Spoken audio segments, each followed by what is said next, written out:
There is a word in your language that you use every day. You have used it since you were a child.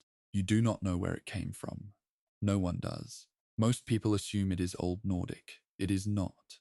It came from a people who ruled this world for 400 years, and whose name was quietly removed from almost every book in Skyrim. Tonight, we begin with what was buried, with what was erased, with the records that someone decided you were never supposed to find. Welcome.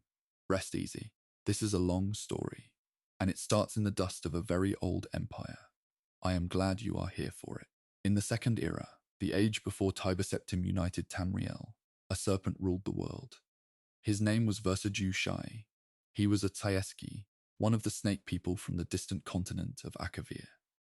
He had served the last Reman emperor as a trusted advisor. Then the emperor was assassinated.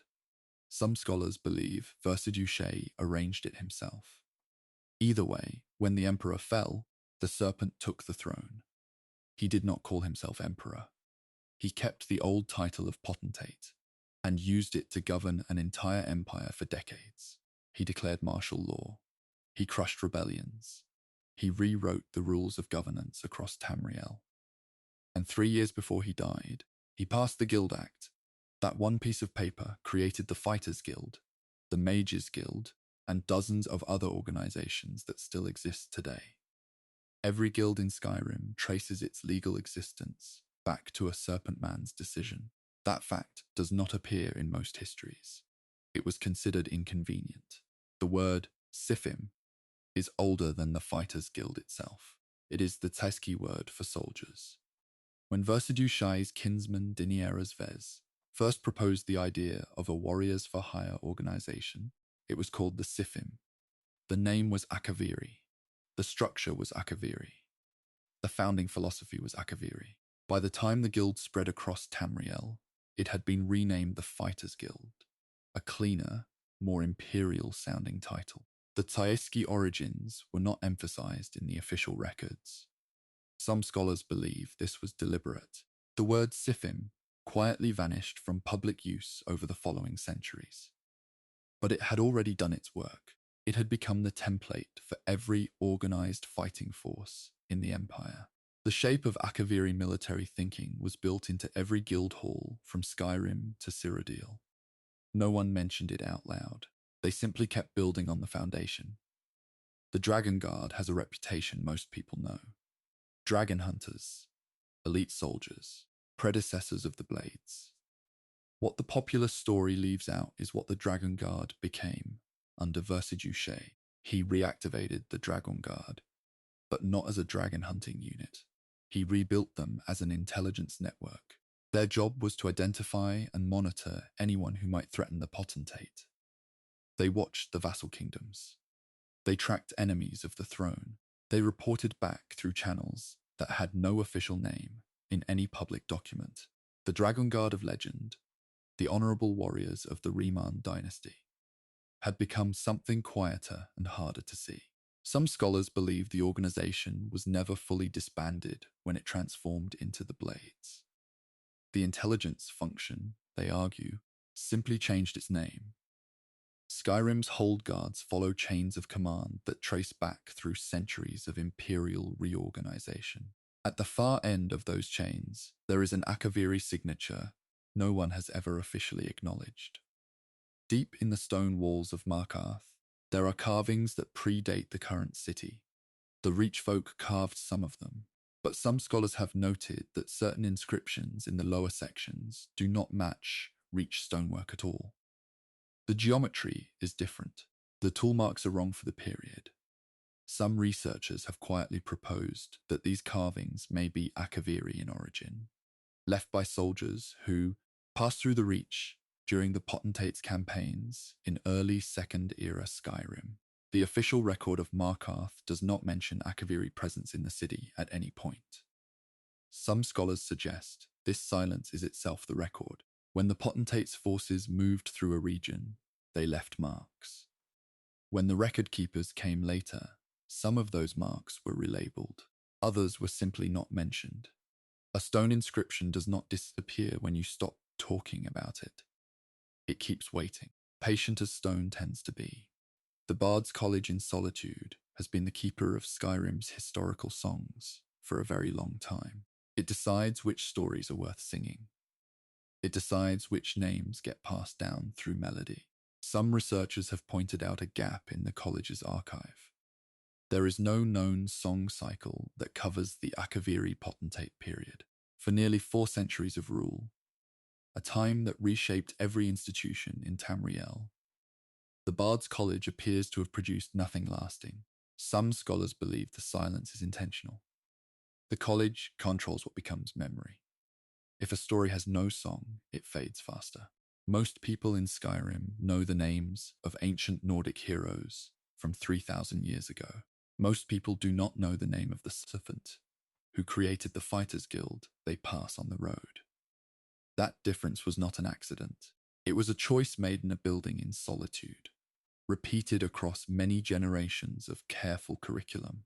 When Versaju's Shai was assassinated in the city of Sensual in 2E 324, the response from the Empire was swift. The Morag Tong was outlawed across all of Tamriel.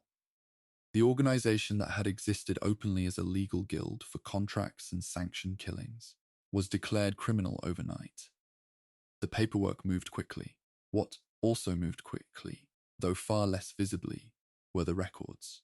Within a short span, the official accounts of Akaviri cultural settlements in eastern Tamriel became difficult to access.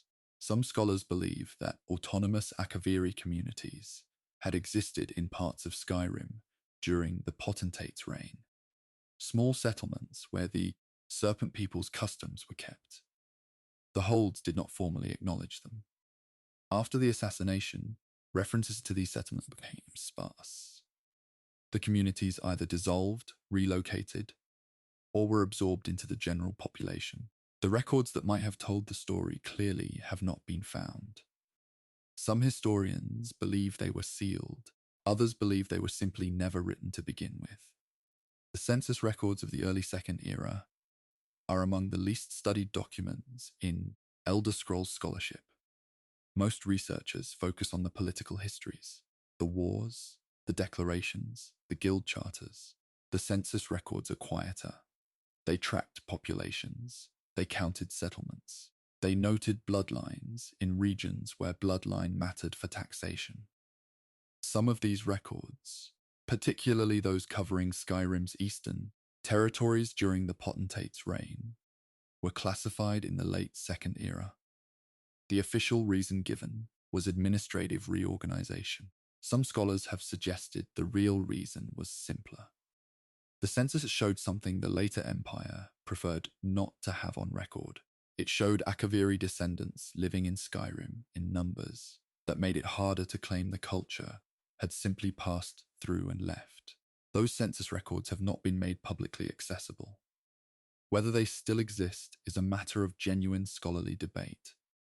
There is a theory, held by a small number of researchers, about something hiding in plain sight in common Nordic speech. Certain words used casually in Skyrim, words for specific military formations, for certain types of contracts, for particular kinds of organizational loyalty, have roots that do not trace cleanly to any Nordic, imperial, or elvish source. The theory is that some of these words entered common use during the Potentate period, when Akaviri administrative language mixed with local speech in hold garrisons and guild halls. Over generations, the Tseeski origins were forgotten. The words survived because they were useful. The people who brought them stopped being mentioned. It is possible that a word spoken every day in a Whiterun marketplace carries a 400-year-old Akaviri root. The word Sifim became soldiers, became Guddled members, became a thing no one questions anymore. Language remembers things that people choose to forget. One name appears briefly in certain obscure Second-Era texts. An imperial archivist who reportedly attempted to compile a comprehensive account of Akaviri cultural influence across Tamriel. His name varies depending on the source. His project was substantial. He gathered records from multiple provinces. He corresponded with scholars in Morrowind, Cyrodiil, and the Eastern Territories. Some sources suggest his work was nearly complete when the project stopped. There is no finished document. The correspondence he received has not been catalogued in any public collection. The scholars he wrote to do not mention him in their own surviving letters. His name appears at the beginning of an effort and nowhere at the end of it. Whether his work was purchased, taken, or simply never formally submitted is not recorded. What is recorded is the gap, the shape of something that should be there and is not. That shape is its own kind of evidence. Empty shelves tell a story too. All of this happened over 1,000 years ago. The potentate is gone. The Dragon Guard changed its name. The guild halls still stand. The Serpent Men left no monuments that anyone has labelled with their name, but the things they built are still here. The Fighters Guild that bears no Akaviri title. The administrative language no one traces back. The stone marks no official map acknowledges. History has a long memory, even when it pretends not to. Somewhere in the dust of an old archive, or carved into the lower stones of a very old city, the record still waits, patient, quiet. Neither forgotten nor found. The Reach did not begin with the Nords.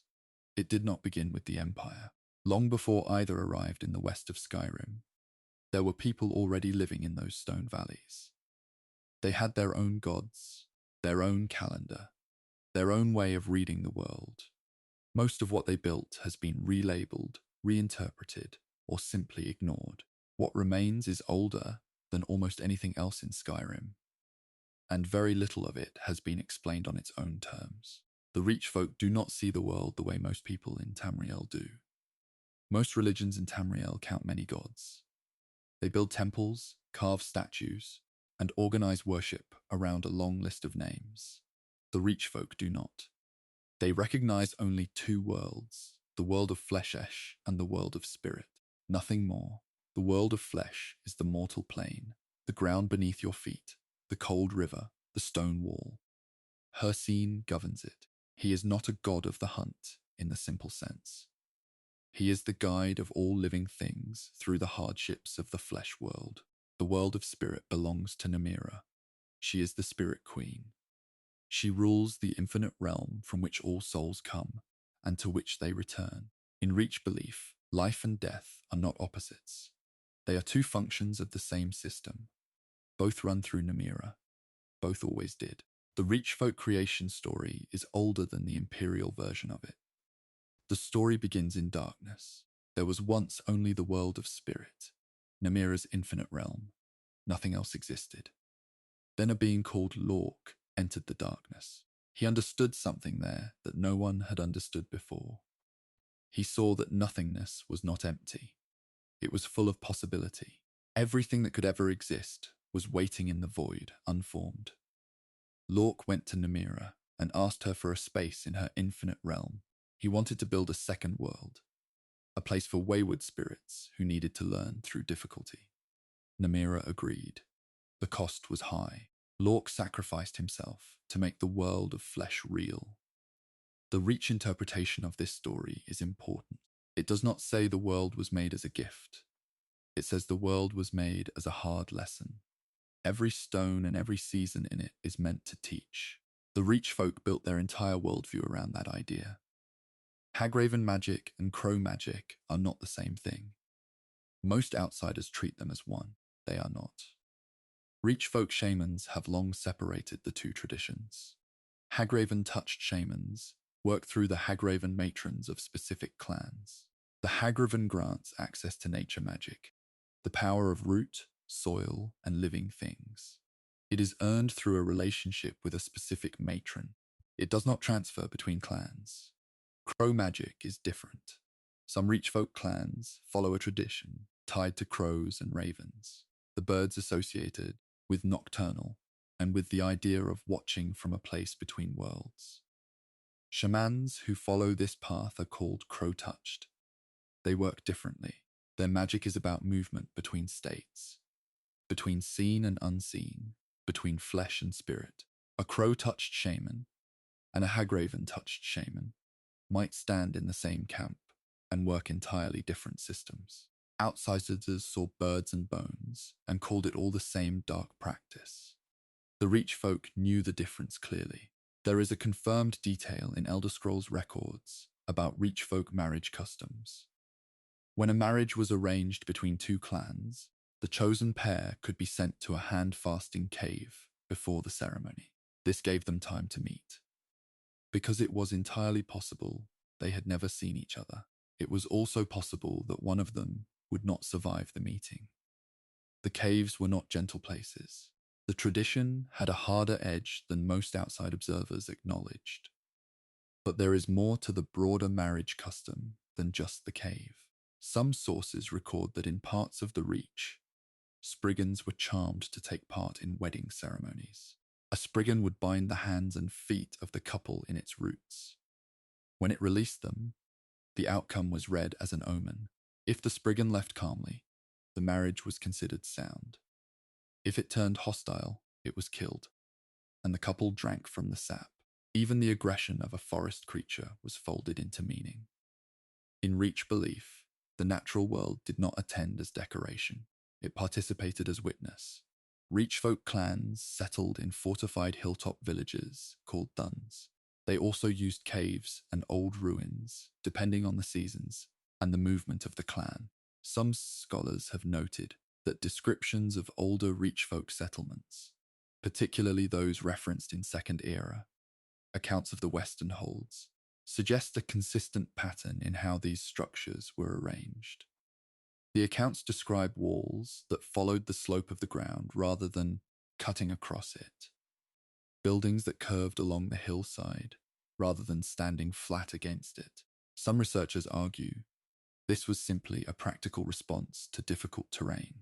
Others suggest it reflects something deeper in how the Reach folk understood their place in the world of flesh. To build a straight wall in a curved landscape, in their view, would be to assert that human preference mattered more than the shape the land had already chosen.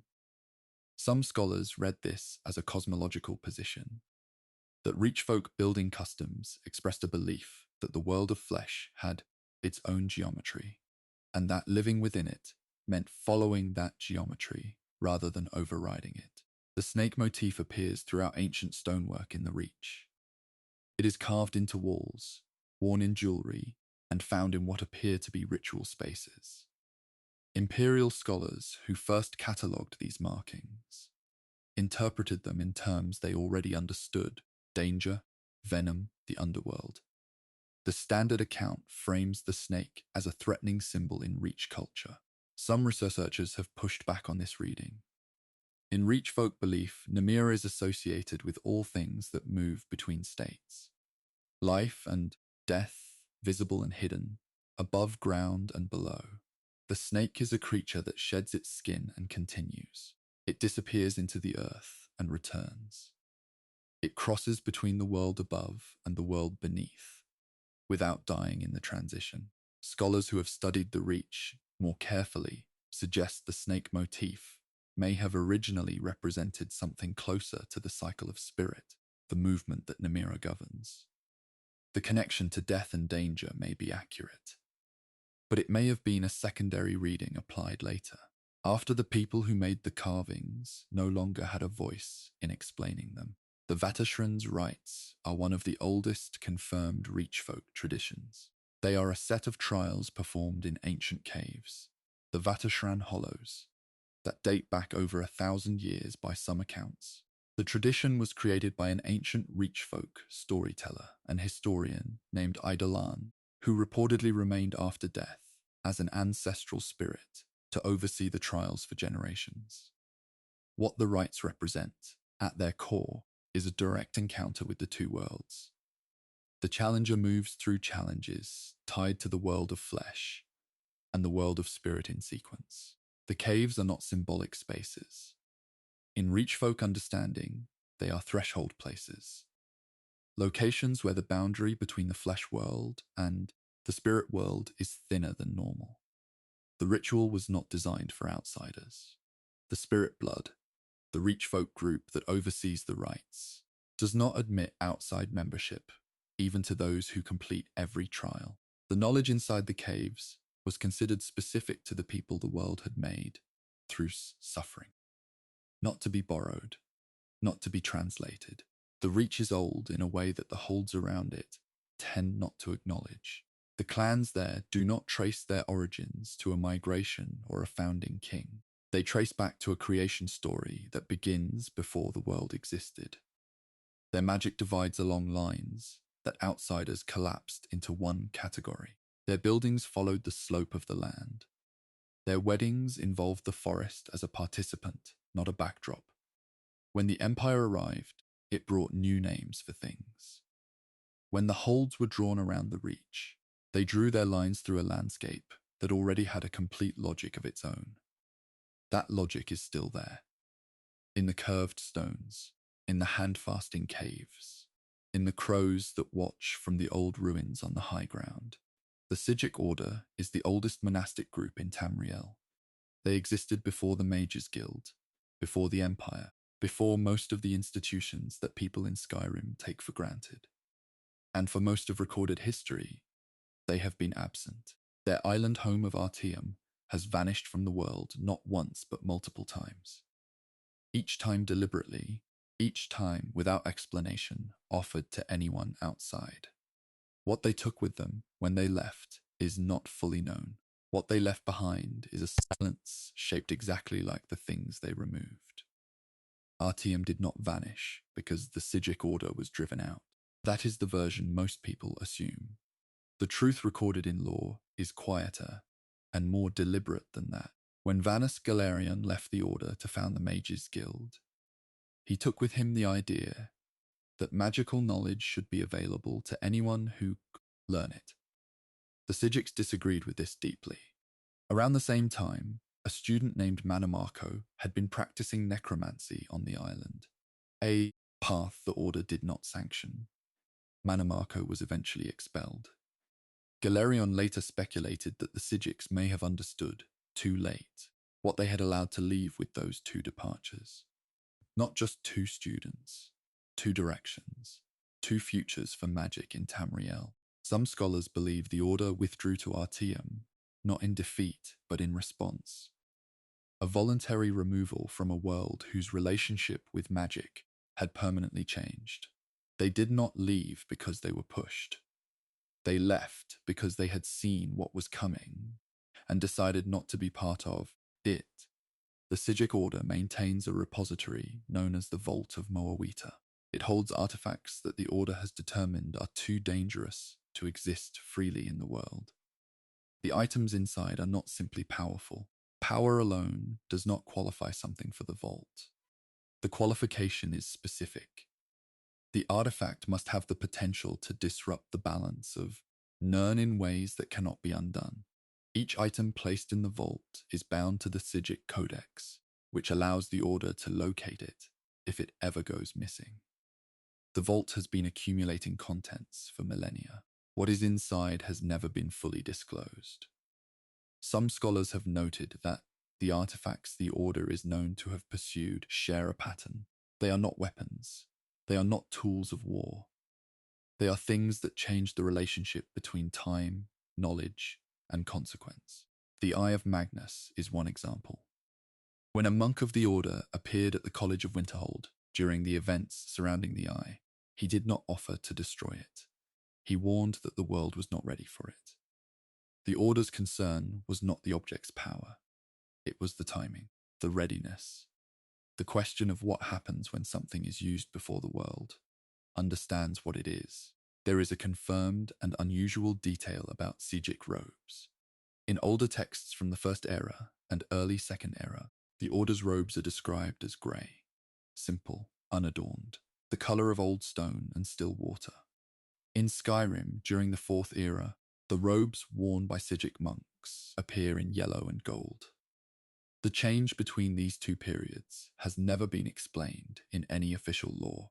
No record documents a decision to alter the Order's dress. No text marks the transition. Some scholars find this detail worth considering. The Order is ancient enough that a change in robes over several hundred years might mean nothing at all. But others have pointed out that the Sijiks are not a group that changes things accidentally. Every practice they maintain is old and chosen deliberately. If the robes changed, they changed for a reason. What that reason was has not been recorded anywhere accessible. The grey is gone, the gold is there, and the explanation, if it exists, is somewhere inside Artium. The Sijic order has always been selective about who it accepts. They have taken members from every race in Tamriel over their long history. The selection process is not public. What is noted in various sources is a consistent pattern. The order tends to approach individuals before those individuals have been shaped by other institutions. Some scholars have observed that Sijiks rarely recruit from the ranks of trained mages guild members or graduates of formal magical academies. The reason given in official texts is simply that the order seeks a certain kind of mind. Some researchers suggest the actual concern is more specific than that. The old ways, the system of understanding the world that the Sijiks practice, runs in a direction that conflicts with formal magical education. The schools of magic teach structure. They teach named forces and categorized effects. The old ways, as best as outsiders can understand them, teach something prior to structure, something underneath the categories. A student who has already learned to think in the formal magical framework may find it very difficult to unlearn that framework far enough to engage with what the Sijiks actually study. The order may not be protecting secrets from outside students. It may simply be that the prior training makes the door harder to open. The Sijic order is confirmed to possess the ability to manipulate time. In the Fourth Era, during the events surrounding the College of Winterhold, Sijic monks demonstrated the ability to stop time in a localized area, to freeze a moment so that a decision could be made or an action could be taken before the moment continued. This is not a common magical ability. It does not appear in any school of magic taught at formal institutions. Some scholars have traced this ability back to the Order's study of the 11 forces, a set of principles that the Sijiks believe define reality itself, with change being the most fundamental of them. If change is the engine of time, then understanding change deeply enough allows a practitioner to step outside its normal operation. Some researchers have quietly noted that this implies something worth thinking about slowly. The Order has had this ability for a very long time. Artium has disappeared for centuries at a stretch. If the monks inside can manipulate time, even slightly, even locally, then the question of how long they have actually existed, by anyone else's count, becomes genuinely difficult to answer. The Dreaming Cave on Artium is one of the few confirmed architectural features of the island described in outside sources. It sits beneath the Sapora Tower, which is the Order's main headquarters. Records from over 500 years ago describe the tower as rising above the island's misty woodlands. A structure older than the High Elves, themselves built before Altmer culture took its current form. The Dreaming Cave beneath it reportedly served as a threshold, a place where the boundary between Nirn and the Plains of Oblivion was thinner than normal. Sothasil, among others, is said to have used it as a portal for travelling to those realms. What is inside the cave now is unknown. What the Order uses it for, in their centuries of solitude on the removed island, is not recorded anywhere that outside scholars can access. The Sijiks have never offered a full account of what the cave contains. They have only ever said that it is old, older than Artium, older than the Order that now watches over it. Some scholars have noted a pattern in the moments when Artium has chosen to reappear. The island does not come back during peaceful periods. It surfaces during crises. Moments when something specific is happening in Tamriel that requires the Order to act. The return during the Interregnum, the reappearance during the Somerset Crisis, the presence of Sijic monks during the Eye of Magnus events in Skyrim. Each time, the Order arrives with specific knowledge about what is happening and specific ideas about what should be done. They do not explain how they knew. They do not explain where they have been. They make their interventions, and eventually they withdraw again. Some researchers have argued that this pattern suggests the Order's seclusion is not passive, that the island's removal from the world is not simply a retreat into study, that Tzatziki, during their long absences, are doing something, watching or waiting or measuring something about the world's condition that has no name in any language that outsiders currently speak. There is one detail about the Sijic order that sits quietly at the edge of confirmed law and resists easy explanation. When Quaranir, a Sijic monk, appeared to the Dragonborn at the College of Winterhold, he said that the Eye of Magnus was not something the world was prepared for. He did not say it was evil. He did not say it was destructive on its own. He said the world was not ready. This framing appears in how the Order approaches everything. Not, is this dangerous? But, is the world at the right point for this to exist inside it? That is a very different question. It implies the Order is tracking something about the world's condition over time. Something that determines readiness. Something that the rest of Tamriel does not have a framework for measuring. What that something is has never been stated plainly. It may not have a plain statement available. Some things the Order knows are possibly things that can only be held, not explained. Carried in silence, across long centuries, between monks who understand without being told. The Sijic Order is still out there. Artium is still gone from regular perception, as of the end of the Fourth Era. The Vault of Moawita holds things that have no public inventory. The Dreaming Cave holds whatever it has always held. The grey robes became gold, and no one recorded why. The monks who understand time well enough to step slightly sideways inside it are somewhere on a removed island, in orchards and still lagoons that float at the edge of the world. They are not hiding. They are simply not here. Whatever they removed from the world when they left, it is with them patient, contained, waiting for the moment the world becomes ready for it, by whatever measure the Order uses to decide such things. Most people in Skyrim know her as the Wolf Queen, the Necromancer, the woman who turned Solitude into a city of the dead and nearly destroyed the Septim dynasty. That is the version that survived. It survived because the people who won the war wrote it down. What did not survive as clearly is the other version, the one Patima herself would have told. She was one of the most politically intelligent people of her era. She argued in courts and council chambers. She wrote, she calculated, she planned decades ahead. Most of what she thought and said has been filtered through accounts written by the people who defeated her. What she actually believed, the theology, the arguments, the positions that no one ever formally answered. That version is considerably harder to find. Patema Septim was born in 367 into the imperial family.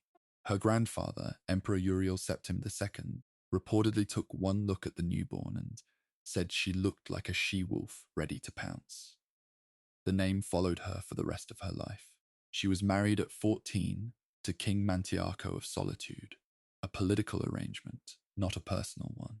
She managed it without complaint, and began learning the machinery of power from inside it. By the time she was ruling Solitude as regent for her young son Uriel, she had spent decades watching how the empire actually worked, not as it described itself in official documents, but as it functioned in practice. What she saw appears to have shaped her theology as much as her politics. The two were never really separate for her. How the empire presented its gods told her something about how the empire presented everything else. According to the historical series, The Wolf Queen, Patima was a devotee of the human conqueror gods, specifically Remen and Talos. This is confirmed lore.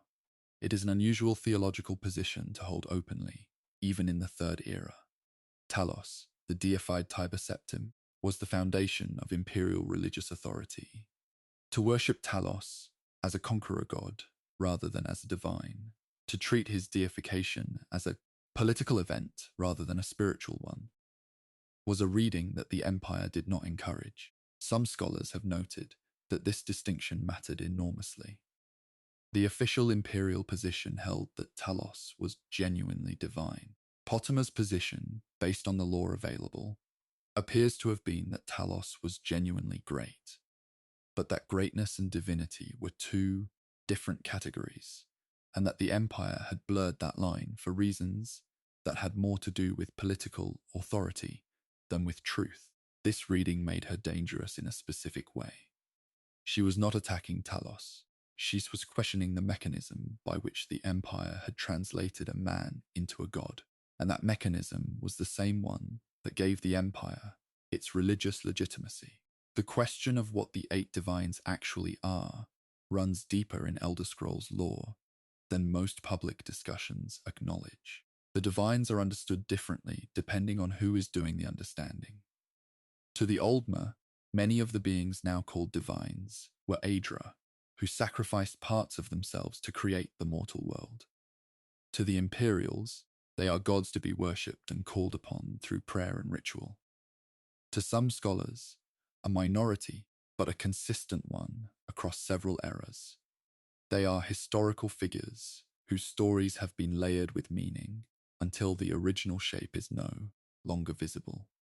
Potema's documented theology, such as it is, aligns with this third reading. She appears to have held that the gods of the imperial pantheon were real forces, but that the specific stories attached to them and the specific uses to which those stories were put were human constructions with human purposes. She was not an atheist. She was something harder to dismiss than that. She was a person who believed in the reality of divine power and doubted the honesty of the institutions that claimed to channel it. The Bard's College in Solitude controls what Skyrim remembers. It decides which historical figures become songs and which ones simply stop being discussed. Potema ruled Solitude for decades. She was one of the most prominent political figures of her era in all of Tamriel. She was literate, strategic, and known to have produced written arguments in legal and political contexts. The college's archive of songs and records from the Third Era contains almost nothing in her own voice. Some scholars have noted this gap with genuine curiosity. The War of the Red Diamond produced casualties, destruction, and a thorough imperial reordering of Skyrim. The accounts that survived were written after the war by those aligned with the winning side. Potema's own writings, if they were preserved at all, are not part of any public collection the college acknowledges. What the college holds about her is almost entirely external. Accounts of what she did, written by people who opposed her. The version of events she would have written herself has not surfaced. One of the documented facts about Potema's time at court is that she met with Iacasis, the Right Master of the Sigic Order, at Castle Solitude. This meeting is recorded in the Wolf Queen series. The Sigics do not meet with people casually. Their involvement with a political figure tends to signal that they consider something about that figure or their situation worth attention. Some scholars have speculated about what Iacasis and Potema discussed during their meeting. The Sigic Order's interest in the nature of time and reality overlaps in interesting ways with some of the theological questions Potema is understood to have held. The Order's withdrawal from the world, their practice of the old ways, their skepticism toward formal institutions. These positions share structural similarities with the theological skepticism Potema directed at the imperial religious apparatus. Whether Iacasis and Potema found common ground, or whether the Sigics were simply monitoring a politically volatile figure, is not recorded. The meeting happened. What was said there has not been preserved in any source that outside scholars can access. The title Wolf Queen has a specific origin in confirmed lore. It began as her grandfather's offhand remark at her birth. It was reinforced by a soul gem necklace she received from her mother, a gem bearing the soul of a powerful werewolf. The title followed her from childhood and became, over time, a term that those who opposed her used to reduce her to something simple and frightening. The wolf in imperial culture carried associations with savagery and uncontrolled aggression. The label worked as a dismissal.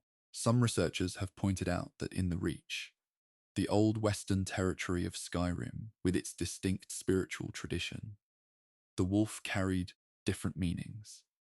In Reach folk belief, Hircine governed the world of flesh, and the wolf was among his most honoured forms. A wolf queen in that tradition would suggest someone who understood the world of flesh with clarity, not someone monstrous, but someone awake to the true nature of mortal life. Whether Patema knew this reading of the term, and whether she chose to inhabit it rather than reject it, is not recorded. But she never disputed the title. In a woman who disputed nearly everything, that particular silence is worth noting. Patema died in 3E 137 during the month-long siege of Solitude. Her son Uriel Thur had already died, burned alive by a mob while being transported to his trial. The war she had started was over. The city she had ruled was in ruins. The undead forces she had raised using necromancy were the only army she had left at the end. The official accounts of her final days describe madness, isolation, and a deteriorating hold on the reality around her. Some theologians later theorized that her spirit was so strong that she became a form of Daedra after death, that her will outlasted her body and infected the places she had lived. The Blue Palace at Solitude is said to have carried her influence for years after. Pelagius the Mad, who took up residence there after her defeat, descended into documented instability that some accounts attribute directly to her lingering presence. Centuries later, in 4E 201, a group of necromancers attempted to raise her fully. The ritual was interrupted. Her spirit was eventually banished by a priest of Arche. Even in death, she required a formal theological response. The version of Patema that survived into common knowledge is almost entirely defined by what she did in the last years of her life. The war, the necromancy, the siege. It is not a false account. Those things happened. But a person who lived for 70 years, who met with the Sijic order, who held documented theological positions about the nature of divine power, who ruled a major hold of Skyrim for decades. That person is not fully described by the end of her story. The arguments she made about the relationship between political authority and religious legitimacy were never formally answered. They were simply no longer cited after she lost. An argument that stops being cited is not an argument that was defeated. It is an argument that became inconvenient. The distinction matters, even across the long distance of 1,000 years. There are 4 orc strongholds in Skyrim. They sit in the hills and mountain passes, built near ore veins, walled and self-contained. The whole Jarls know they are there. The Empire knows they are there. And for the most part, everyone agrees, without writing it down anywhere, to treat them as if they exist slightly outside the normal rules. This is not an accident. It is not tolerance. It is the result of a legal and cultural framework so old and so self-sufficient that the holds simply have no mechanism for engaging with it. The strongholds do not ask for permission to exist. They never have. The Code of Malakath is the law of the orc strongholds. It is unwritten. It has always been unwritten. This is not an oversight. The orcs are not a people without literacy. The code is unwritten because Malakath himself is said to have spoken it directly to his people on the day that Trinimac was corrupted and transformed. According to orc belief, Boethia devoured Trinimac, the ancient Aldmeri warrior god, and what emerged from that act was Malakath, changed and hardened. The orcs were changed too, in that same moment. Malakath spoke the code to his faithful, and swore vengeance on all who would break it. The code has 3 constant truths at its center: the stronghold, the code itself, and the grudge. These 3 are not separate ideas. They are one system. The stronghold is the place where the code is practiced. The grudge is what the code produces when it is violated. All 3 are said to be reflected in the ash pit, Malakath's own realm, where every orc who dies in accordance with the code is eventually received. Imperial law does not govern the strongholds. This is a fact that holds Jarls tend not to examine closely. The Empire, at various points in history, has granted Orsinium, the traditional orc homeland, a degree of recognized status. That status has been taken away multiple times. The strongholds of Skyrim are not Orsinium. They are not officially recognized as sovereign in any imperial document. But they operate as if they are, and they have done so for as long as anyone has recorded their presence. Some scholars have noted that the orcs themselves frame this not as a legal argument, but as a cosmological one. The stronghold is one of the three constant truths of orc existence. It does not derive its legitimacy from imperial recognition. It derives it from Malakath. Some researchers have suggested this framing is precisely what makes the strongholds so difficult to legally challenge. An imperial court can argue with a treaty. It cannot easily argue with a Daedric prince's spoken law, particularly when the people living under that law are willing to enforce it in blood. The stronghold has no jail. This is one of the most significant differences between orc law and imperial law, and it shapes everything else about how the code operates. When someone inside a stronghold commits a crime, the response is immediate and physical. The offender pays the blood price. This means either providing enough goods to satisfy the victim or bleeding enough that the victim considers the account settled. The code sets the scale. Some strongholds use actual physical scales to weigh blood price amounts, with different weights labeled for chief, wife, and warrior, reflecting the different values assigned to harm done to different members of the community. The blood price applies to all violations.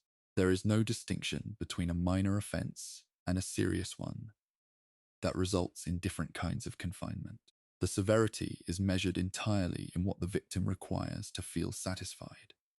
Some outside scholars have found this system difficult to pass because it puts the resolution of a crime in the hands of the person harmed rather than in the hands of an institution. From inside the code, this is the point. Justice is personal. It belongs to the people involved. It does not belong to a court.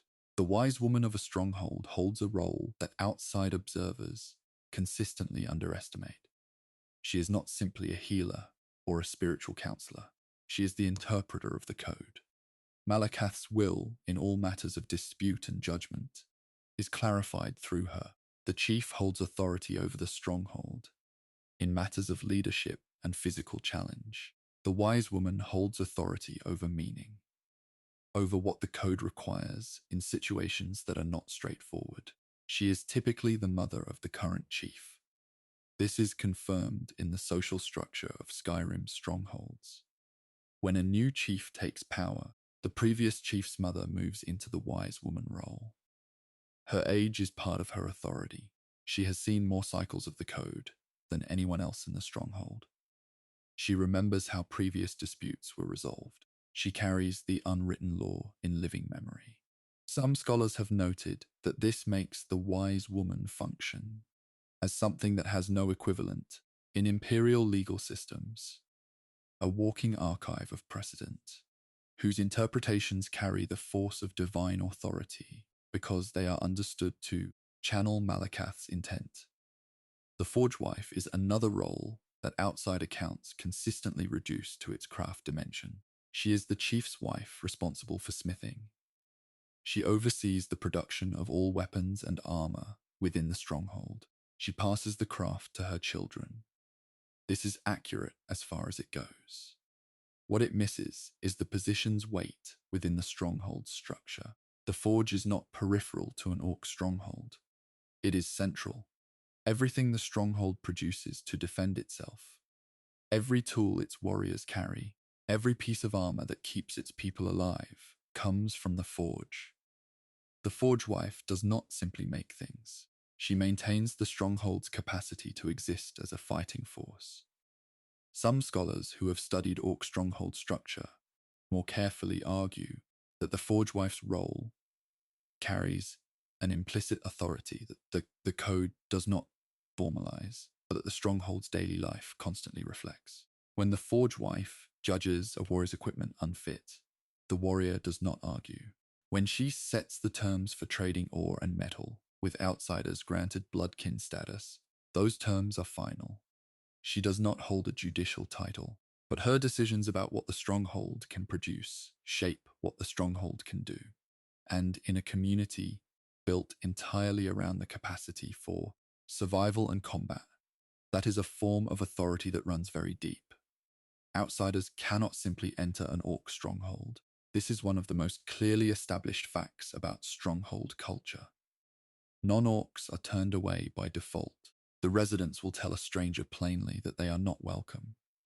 The only way for a non-orc to gain access is to become blood kin, a status that requires performing a specific task to earn the trust of the stronghold's chief. The task is never trivial. It is always something that requires genuine effort or risk. Once bloodkin status is granted by one stronghold, word is sent to the others, and the status extends across all of them simultaneously. Some scholars have found this detail worth examining. The strongholds are separate communities. They have different chiefs, different wise women, different internal politics, but bloodkin status crosses all of them at once, granted by one chief, but recognized by all. This suggests a level of coordination and shared recognition between strongholds that their outward independence might not immediately suggest. They do not share a single government, but they share a framework of trust that operates across boundaries. And that framework, like the code itself, runs on Malakath's authority rather than on any written agreement. The question of what an orc inside a stronghold can truly call their own is worth sitting with. Under the code, the stronghold functions as a collective. Food is hunted by orc warriors and shared by everyone who lives there. Weapons and armor are made in the stronghold and used in its defense. Daughters of the chief are sent to other strongholds to marry other chiefs, a practice that treats family relationships as a resource to be deployed for the community's benefit. The chief's wives are the chief's wives, because the code says the strongest male leads, and his genes continue. Very little inside a stronghold is personally owned in the way that city dwellers understand ownership. What belongs entirely to an individual orc, the one thing that cannot be transferred, inherited, or resolved through blood price, is the grudge. The code names the grudge as one of the three constant truths. A personal grudge belongs to the person who carries it. It cannot be satisfied by anyone else. It cannot be paid off by a third party. It cannot be forgiven on behalf of the person harmed. It must be resolved by the orc who holds it, in whatever form the code determines is appropriate. In a system where almost everything else is communal, the grudge is the one wholly private possession. It sits in a person. It waits, and it is answered eventually in blood. The strongholds of Skyrim are not relics. They are functioning legal and social systems that have operated continuously for longer than most imperial institutions. The holds around them have changed rulers, changed allegiances, changed names. The empire has collapsed and rebuilt itself more than once. The strongholds have remained, walled, self-sufficient, running on a code spoken by a Daedric prince to his people in the moment they were made. The Jarls do not formally acknowledge the Code of Malakath in any legal document. The holds do not negotiate with stronghold chiefs through official channels. Everyone simply continues. The strongholds exist on Malakath's authority, and Malakath, unlike most authorities in Tamriel, has never been deposed. 3 Khajiit caravans travel the roads of Skyrim. They move between the cities in fixed routes, stopping outside the walls, setting up their tents, staying 2 days, and moving on. Most people in Skyrim see them as traders. That is accurate as far as it goes.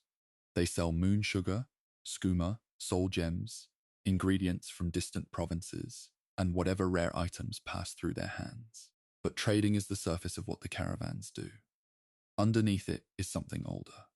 Azura, The goddess who shaped the Khajiit people from forest folk gave them 3 secrets. The second of those secrets was the value of secrets themselves. The caravans have been keeping that teaching ever since.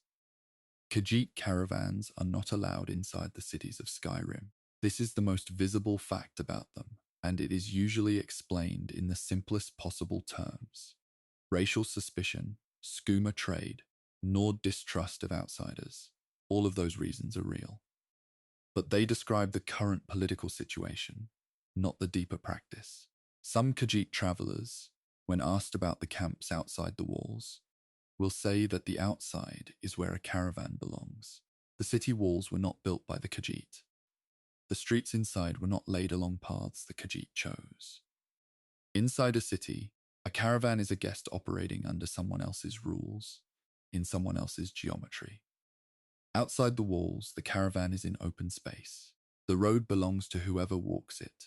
The night sky is overhead, not blocked by rooftops, and the 2 moons, Massa and Secunda, called Jode and Joan in the Khajiit tomb, are visible in their full movement across the sky.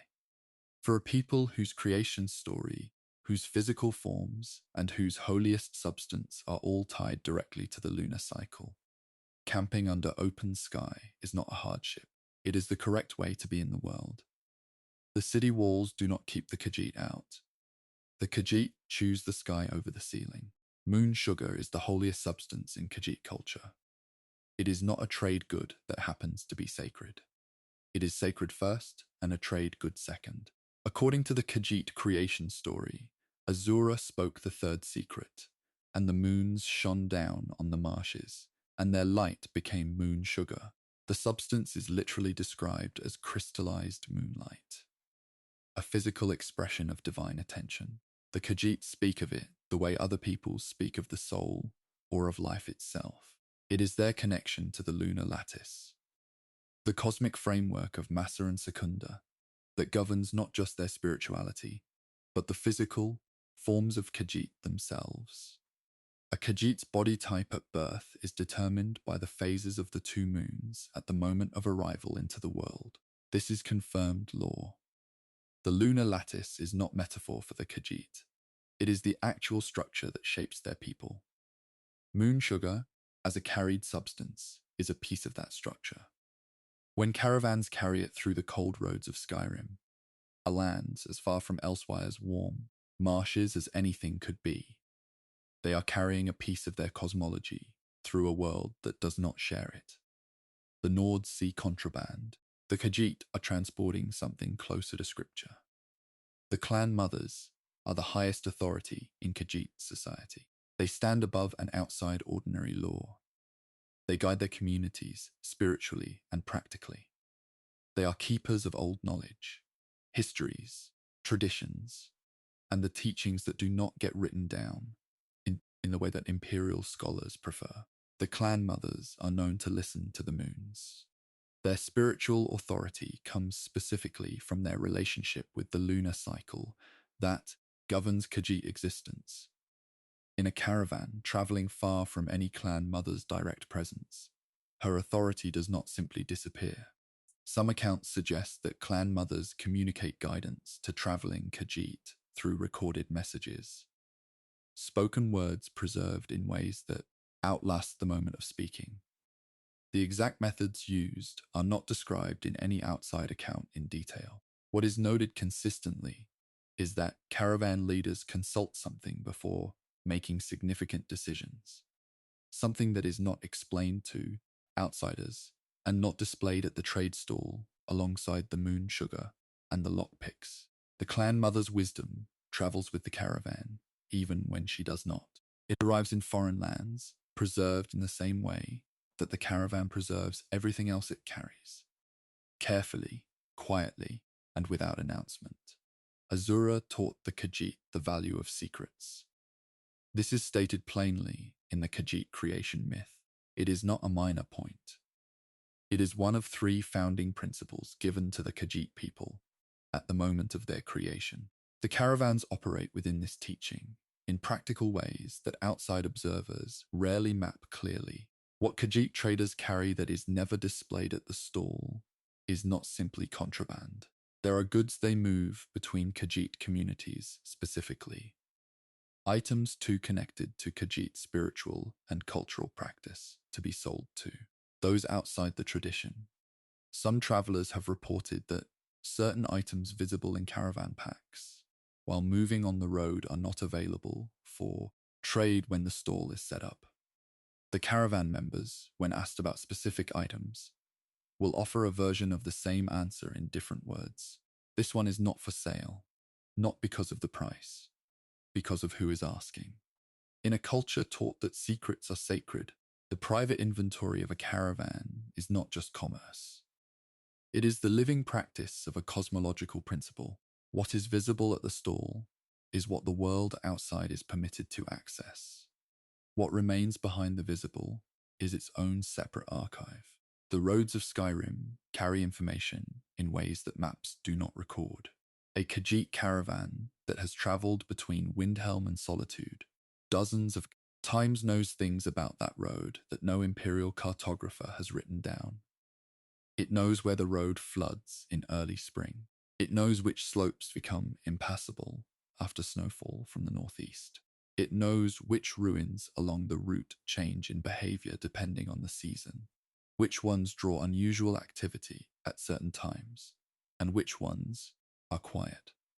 Some Khajiit travelers speak of a way of reading the road that is not simply practical navigation.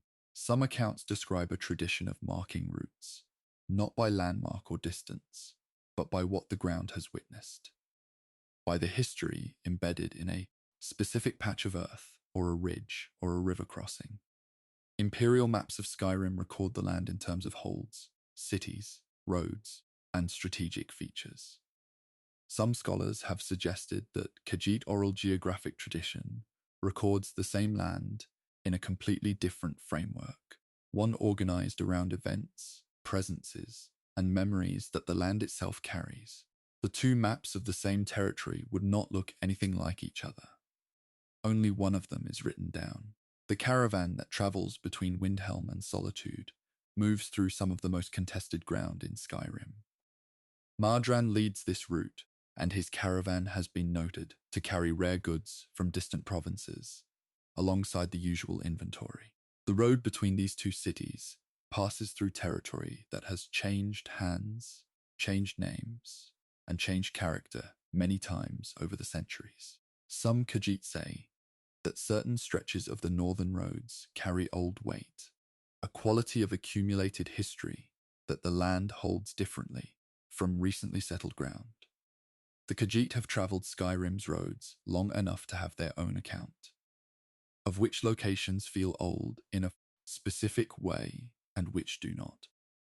Their assessment does not match the imperial historical record in every detail. Some places the Khajiit identify as weighted with memory are not places that appear in any official chronicle. Some places that appear prominently in official chronicles do not carry, in the Khajiit road tradition, any particular significance at all.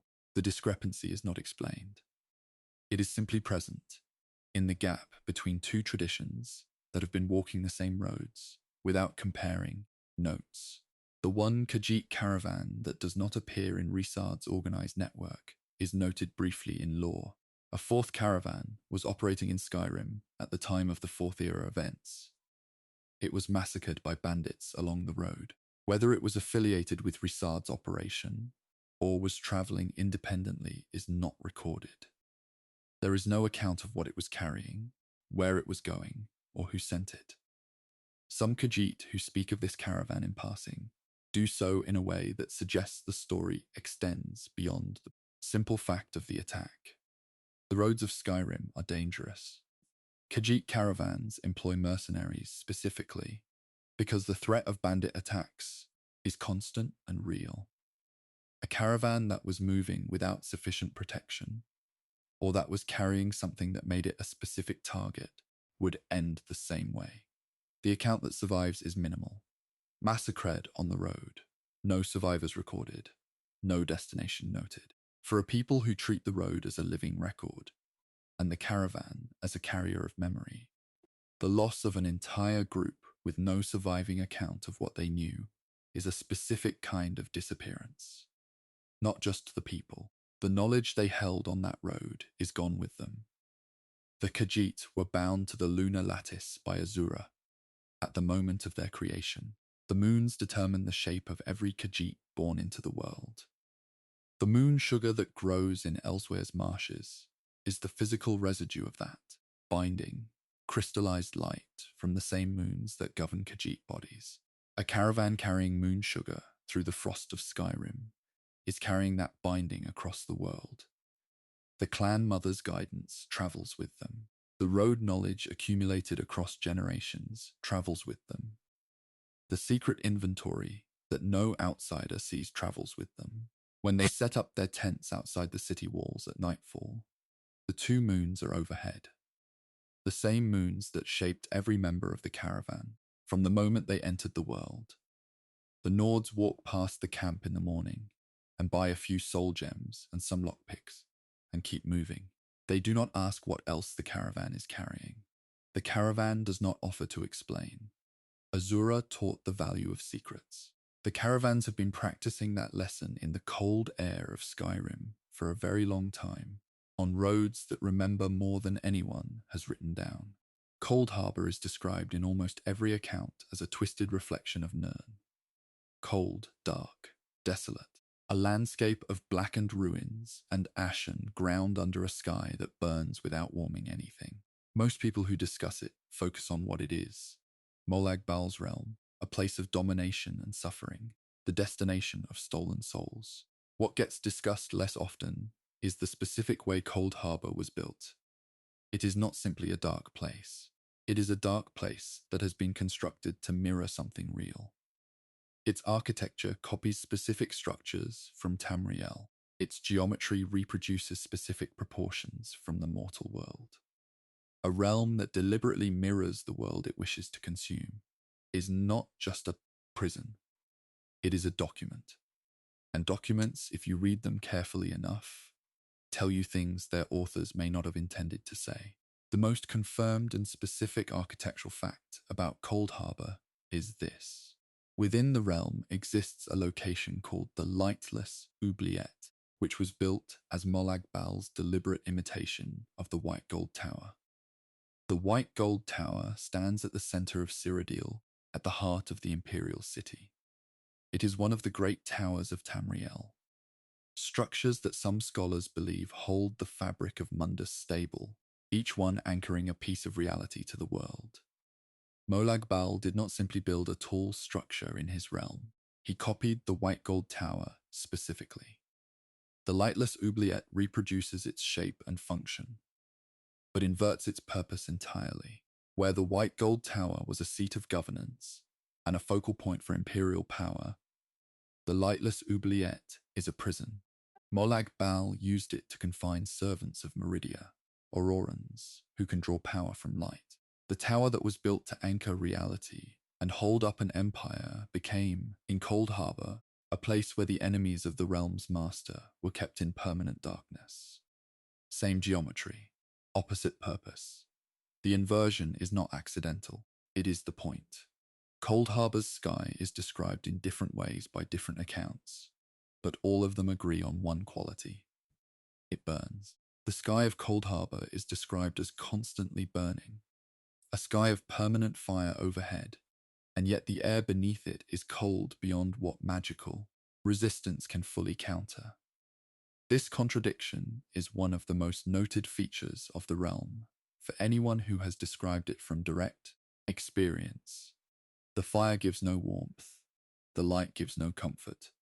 Heat and cold have been separated from their usual relationship and placed in opposition to each other in a way that does not occur anywhere in the mortal world. Some scholars have found this detail worth examining beyond its surface description.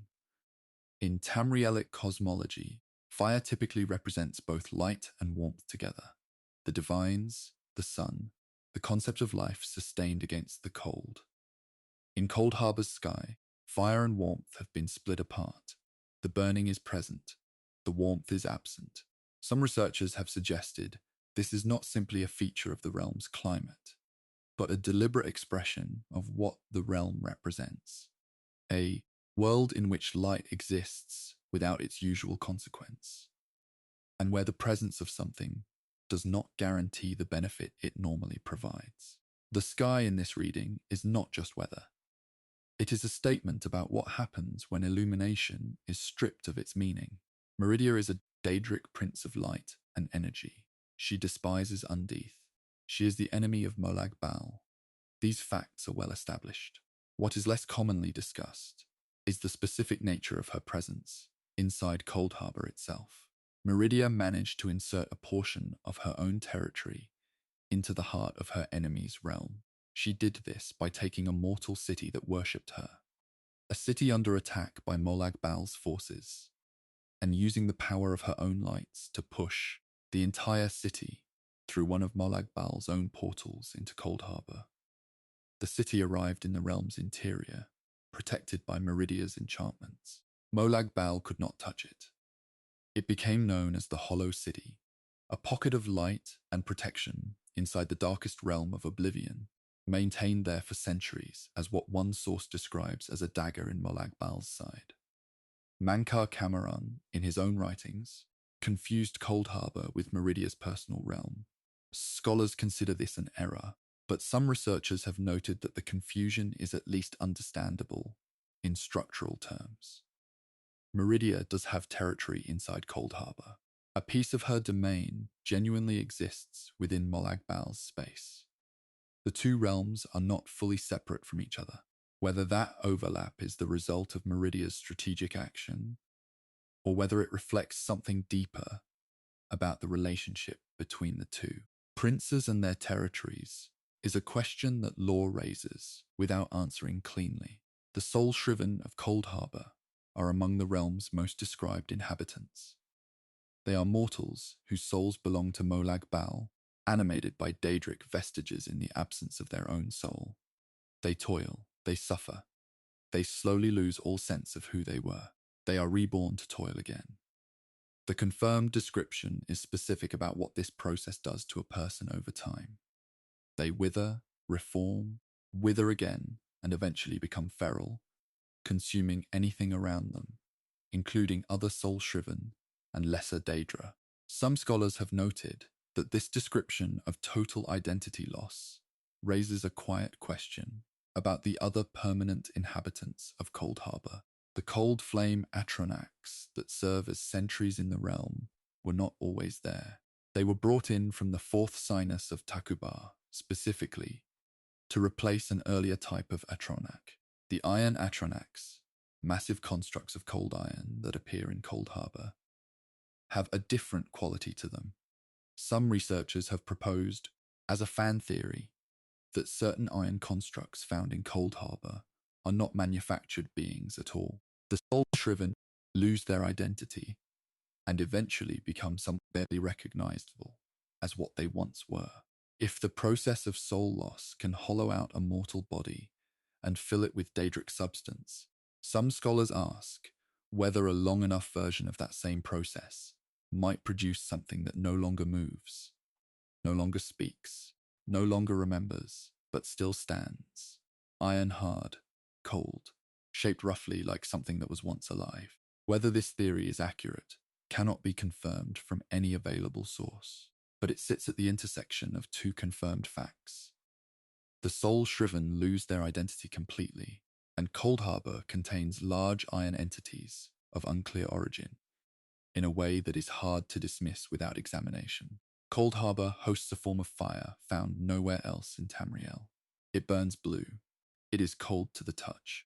It is fueled not by wood or oil or magical combustion, but by stolen souls. The souls that Molag Bal has collected and absorbed into his realm. The blue flame is used as a light source and as fuel for the realm's arcane devices. It is cold fire that produces light without heat, illumination without warmth. Some scholars have returned to this detail repeatedly in the context of understanding what Cold Harbor is trying to express about reality. Light is normally warm. Fire is normally hot. Both are associated across nearly every civilization in Tamriel with life, protection, and the presence of the divine. The divines use light as their primary symbol, The Thuum uses fire as a weapon of power. Hearthfire in a Nordic longhouse is the center of life and warmth through a Skyrim winter. In Cold Harbor, fire has been separated from everything it normally means. It gives off no heat. It is powered by death rather than by fuel. It is the image of fire made into its opposite. Some researchers have suggested this is one of the most deliberate aspects of Cold Harbor's design, not just making a dark place, but taking the specific symbols of life and warmth and preserving their outward appearance while removing everything that makes them meaningful. The soul fire burns. It simply does not warm. Some scholars who have studied the architecture of Cold Harbor alongside the older building traditions of Skyrim have noted a specific detail that does not have an obvious explanation. Nordic longhouse construction, the traditional form of communal building used in Skyrim for centuries, follows specific proportional rules in how it organizes interior space.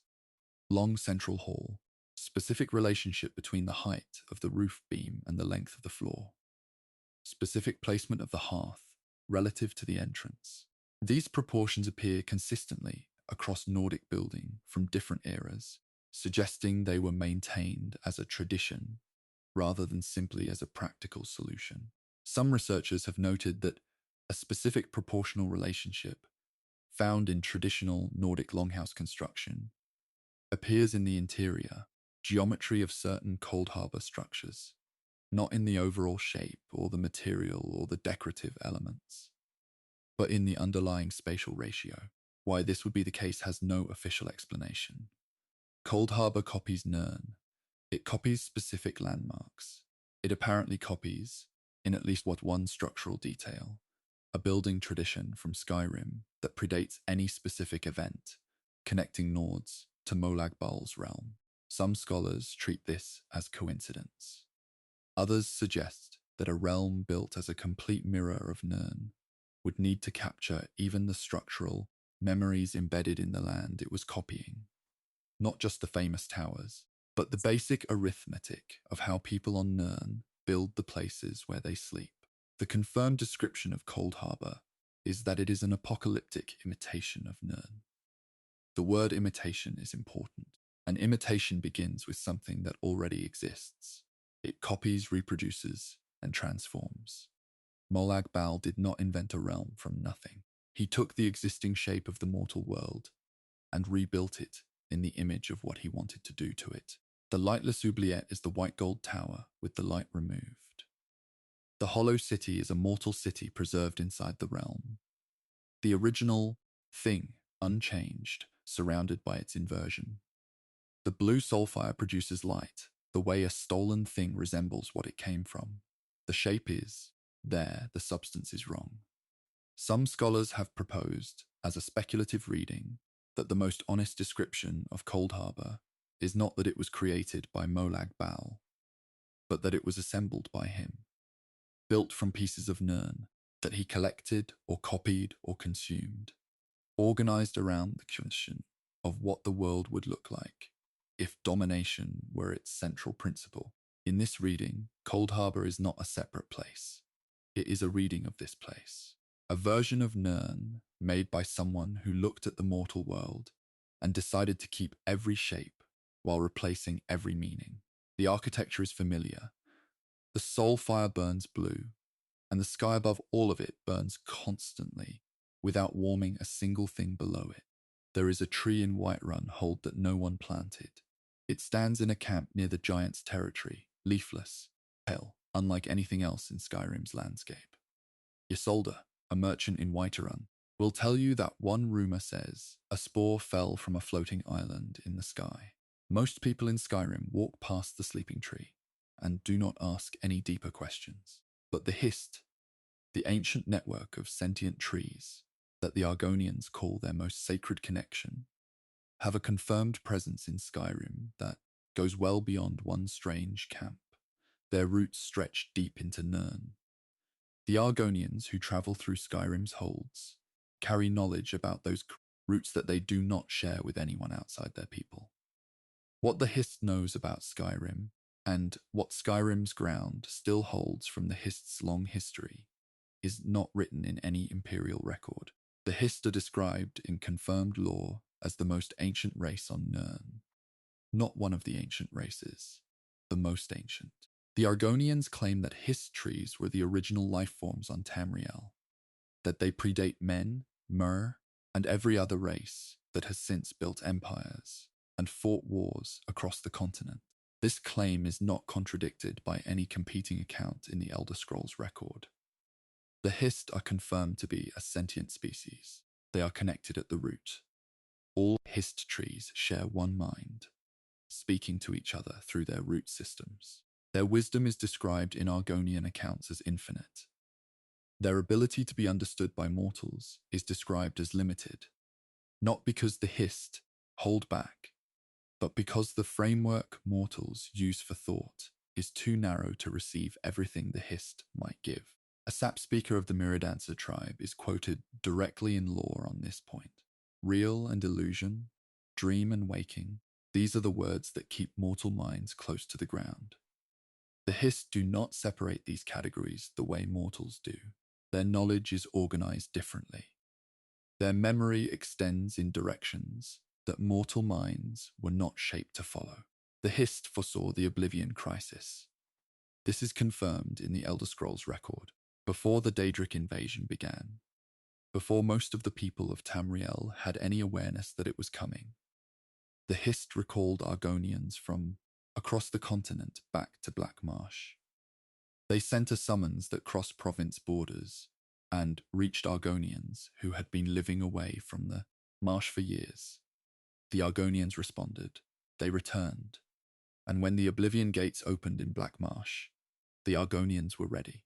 Their defense was so effective that Maroon's Dagon's lieutenants were forced to close all Oblivion Gates in Black Marsh to prevent the Argonians from pushing through them into the Deadlands.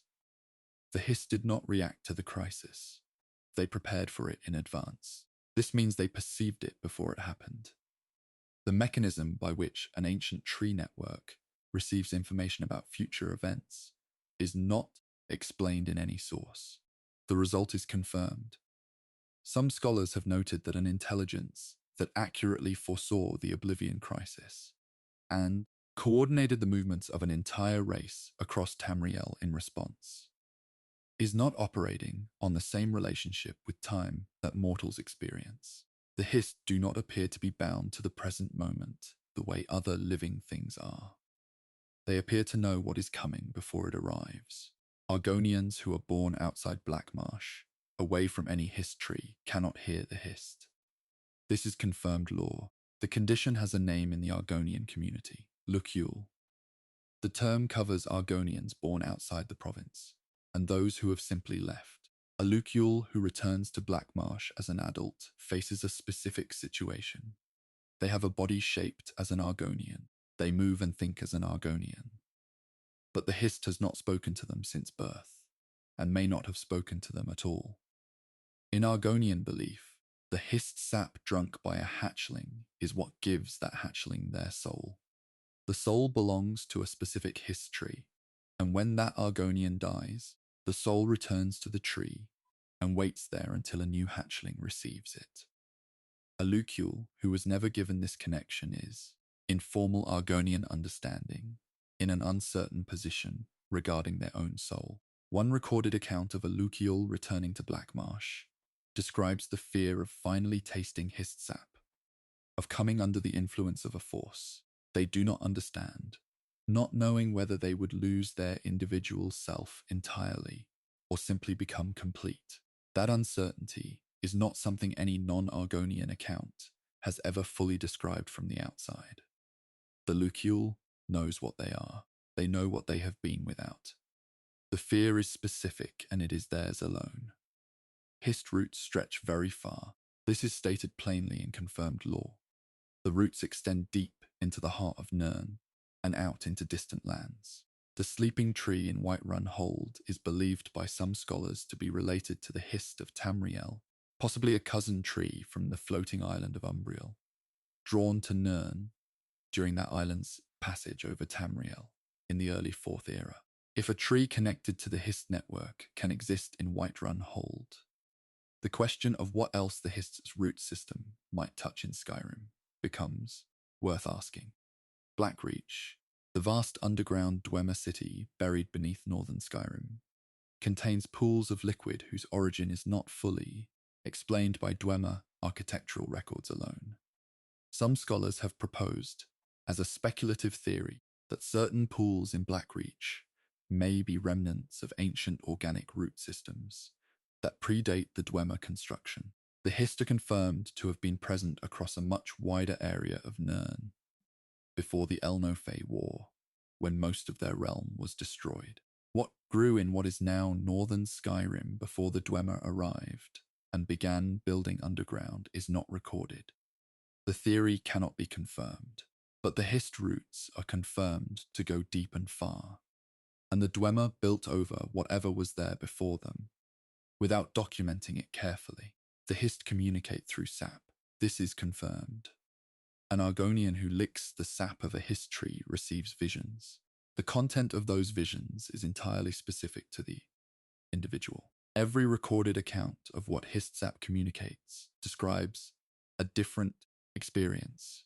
One Argonian saw a clam challenge them to riddles in a dream where all words turned to orange mud. Another received a vision of the Akaviri advancing on stone falls before any scout had reported the movement. Another described simply walking in a specific direction with a large group of others, all moving in the same way without speaking.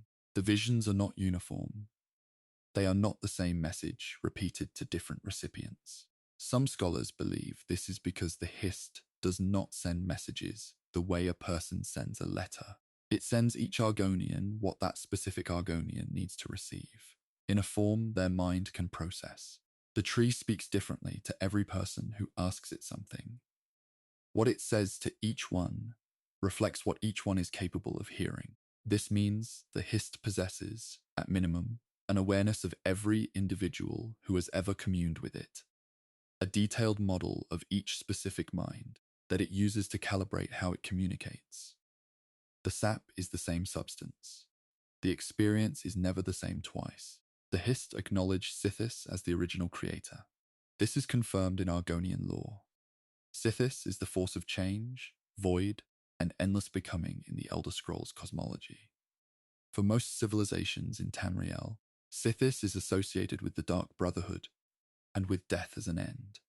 For the Argonians, Sithis is something more foundational, not a death god, but the underlying condition from which all things emerge.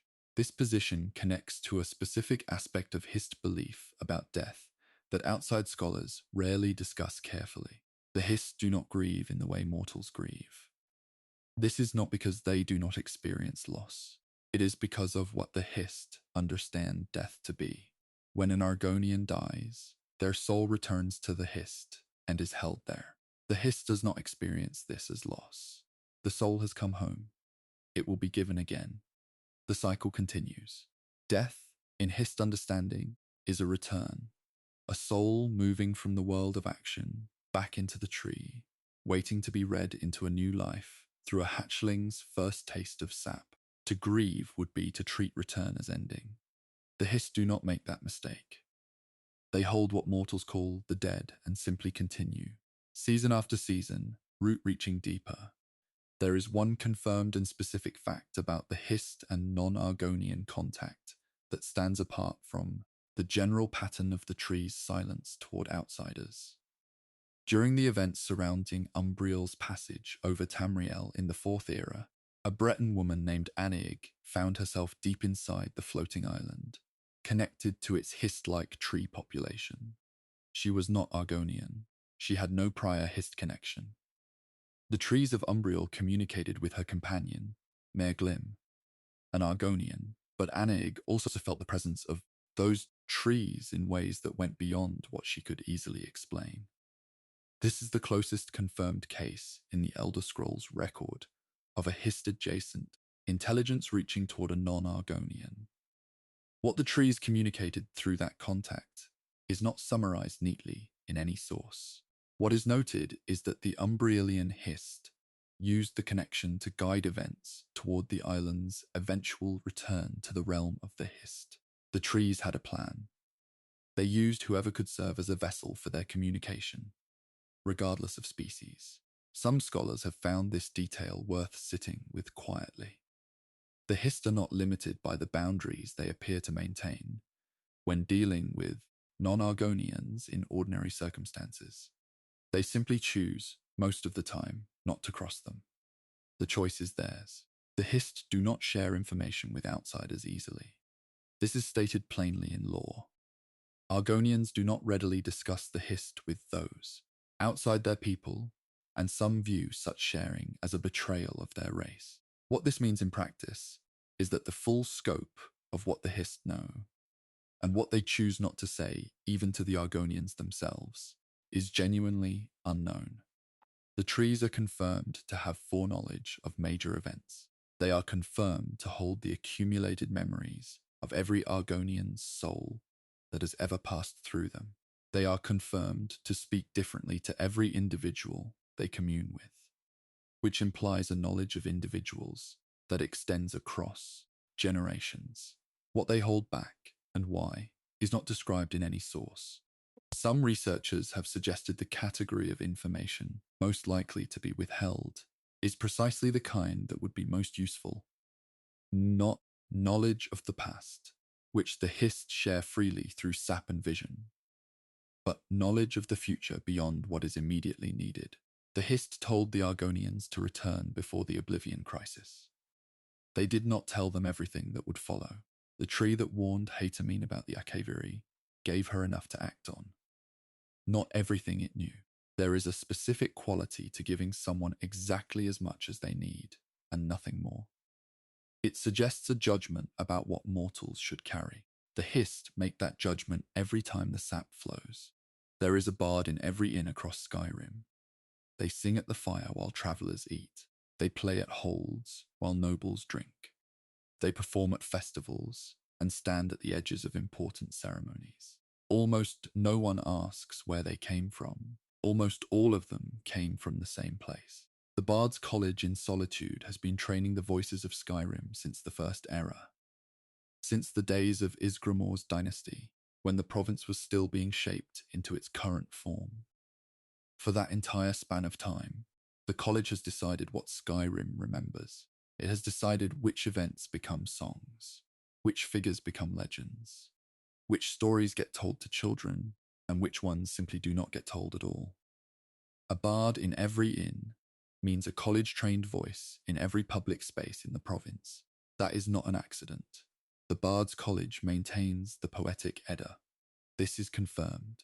The Poetic Edda is described in Elder Scrolls records as the living history of Skyrim, an endless collection of poems and stories that depicts the province's extended past.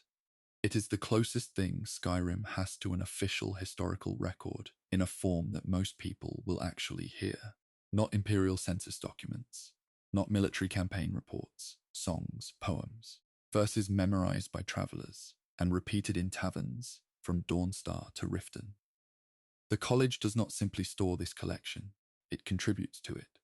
Its students write new entries. Its faculty decide which contributions are accepted. It also, when necessary, rewrites existing entries. This last point is confirmed in the lore surrounding King Olaf's verse, a piece of the Poetic Edda that was recovered in damaged condition and that the college's own headmaster, Viamo, openly reconstructed with a companion, filling the gaps with fabricated lines designed to persuade the local Jarl of a specific political position. The headmaster of the institution that maintains Skyrim's living history sat down and wrote new lines for an ancient poem without disclosing that they were invented. The history of Skyrim was quietly rewritten in a single afternoon. The Poetic Edda was updated accordingly. The case of King Olaf One-Eye is the most detailed confirmed example of how the college manages historical narrative, and it is worth understanding in full. Olaf One-Eye became High King of Skyrim in 1E420, largely on the strength of the story that he had captured the dragon Numinex atop Mount Anthor. Ancient bard texts, however, claimed that Olaf and his men found Numinex already weakened, captured the dragon without significant effort, and then constructed the heroic version of the tale to secure his position as Jarl and support his bid for the throne. A bard named Svaknir wrote and performed a verse saying exactly this, that Olaf was a fraud, a liar, and a tyrant. Olaf's response was to have Svaknir imprisoned and every copy of the verse burned. The college that was supposed to be the keeper of historical truth complied with the burning. The only copy that survived was the one buried with Svaknir in his tomb. Centuries later, the college hosts an annual festival in which an effigy of Olaf is burned, framed as a celebration of Solitude's resistance to Olaf's rule. They burn an image of the man whose inconvenient history they helped erase. The exact version of Olaf they are burning, tyrant, fraud, or heroic king, depends entirely on which version of his story the college is currently endorsing. The story has been told in so many contradictory versions that no stable account remains. That instability is not an accident of time. It was designed. The college's two known departments are history and music. This division is more significant than it appears. Music is the delivery system. History is the content. Together they describe a single function, deciding what happened, and then putting it into a form that spreads through every household in the province. A graduate of the college placed in a noble's household does not simply entertain. They are a presence in that household. They hear conversations. They perform at events where decisions are made. They carry information between households as they travel. The college's graduates have been placed in noble households across Skyrim for centuries, and some have entertained the Elder Council itself. Some scholars have noted that this distribution of college-trained voices into the highest levels of governance creates a network that has no formal name and produces no written record of its activity. Whether this network functions as an intelligence gathering system is not stated plainly in any source. What is stated plainly is that bards from the college end up in every important room in Skyrim, and that the college in Solitude sits directly next to the Blue Palace, the seat of governance for the province. The two buildings share a city wall. They have been neighbours for centuries. The Coterie of Organized Scholars is a confirmed organization that held exclusive rights to pursue scholarly research in Skyrim's Western Holds, rights granted specifically through an agreement with the Bard's College. The college itself did not need to conduct field research directly. It had an arrangement with scholars who would do that work and report back. The Bard's College was the anchor institution in an agreement that gave it effective control over what scholarly research was conducted in Western Skyrim, by whom and under what terms. The college was better suited to have this arrangement, according to the surviving record, because of convenience rather than necessity. Some scholars have suggested that this framing understates the significance of the arrangement, control over which scholarly questions get asked in a region, and which findings get submitted to an institution that maintains the region's official historical record is a specific kind of institutional power. It does not require any dramatic action. It simply requires being the organization that sets the terms for research, and then being the organization that decides which research becomes part of the living history of Skyrim. The college trains public speakers as well as musicians. This is confirmed. The institution explicitly accepts poets and public speakers alongside bards and singers. Some scholars have noted that the skill set taught to public speakers at a historical institution, with political connections to Solitude's governance, goes beyond performance technique. Speaking clearly is a craft, but speaking in a way that is easy to listen to and difficult to remember accurately, in a way that lands emotionally without lodging specific claims in the listener's memory, is a different craft entirely. Some researchers have suggested that the breathing and vocal techniques taught at The college served both functions. The confirmed presence of a dean of history and a headmaster within the college's structure suggests an internal hierarchy that manages both the artistic and the archival functions of the institution. What positions exist within that hierarchy that are not publicly described is not stated in any source that outside scholars can access. The college does not publish an organizational chart. It publishes the Poetic Edda. The flame of Calisos burns at the entrance to the Bard's College. As long as it remains lit, the college will stand. This is how the college describes itself, not in terms of its institutional achievements or its academic offerings, but in terms of a flame that must not go out. Some scholars have found this framing worth considering. An institution that ties its continued existence to the maintenance of a specific fire is describing itself in the language of sacred duty rather than scholarship. The flame is tended, the history is tended. Both are kept alive through continuous, deliberate effort. If the flame goes out, the college falls. If the history stops being managed, the college's function ends. The two are equivalent in the college's own self-description. Some researchers have suggested this framing reveals something about how the college understands its purpose. It is not a library. It is not an archive.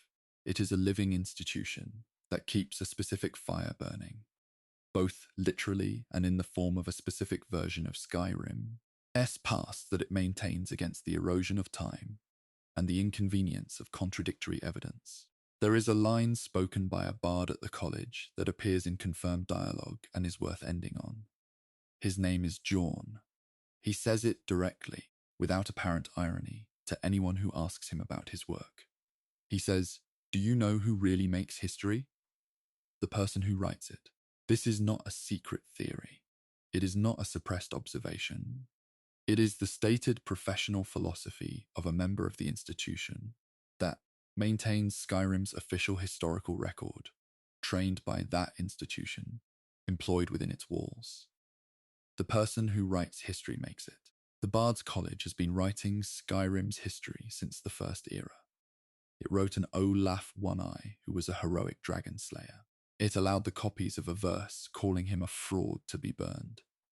It later filled in the damaged sections of that verse with invented lines. It places trained voices in noble households, entertaining councils, performing at festivals, travelling the roads of every hold. It holds the Poetic Edda. It tends the flame of Calisos, and it has been doing all of this, quietly and continuously, since before most of Skyrim's current institutions existed. Every book in Apocrypha has a black cover, not dark brown, not deep blue, black, every single one, and none of them have titles. The shelves extend in all directions without visible end. The stacks form mazes and tower upward toward a green sky full of dark clouds.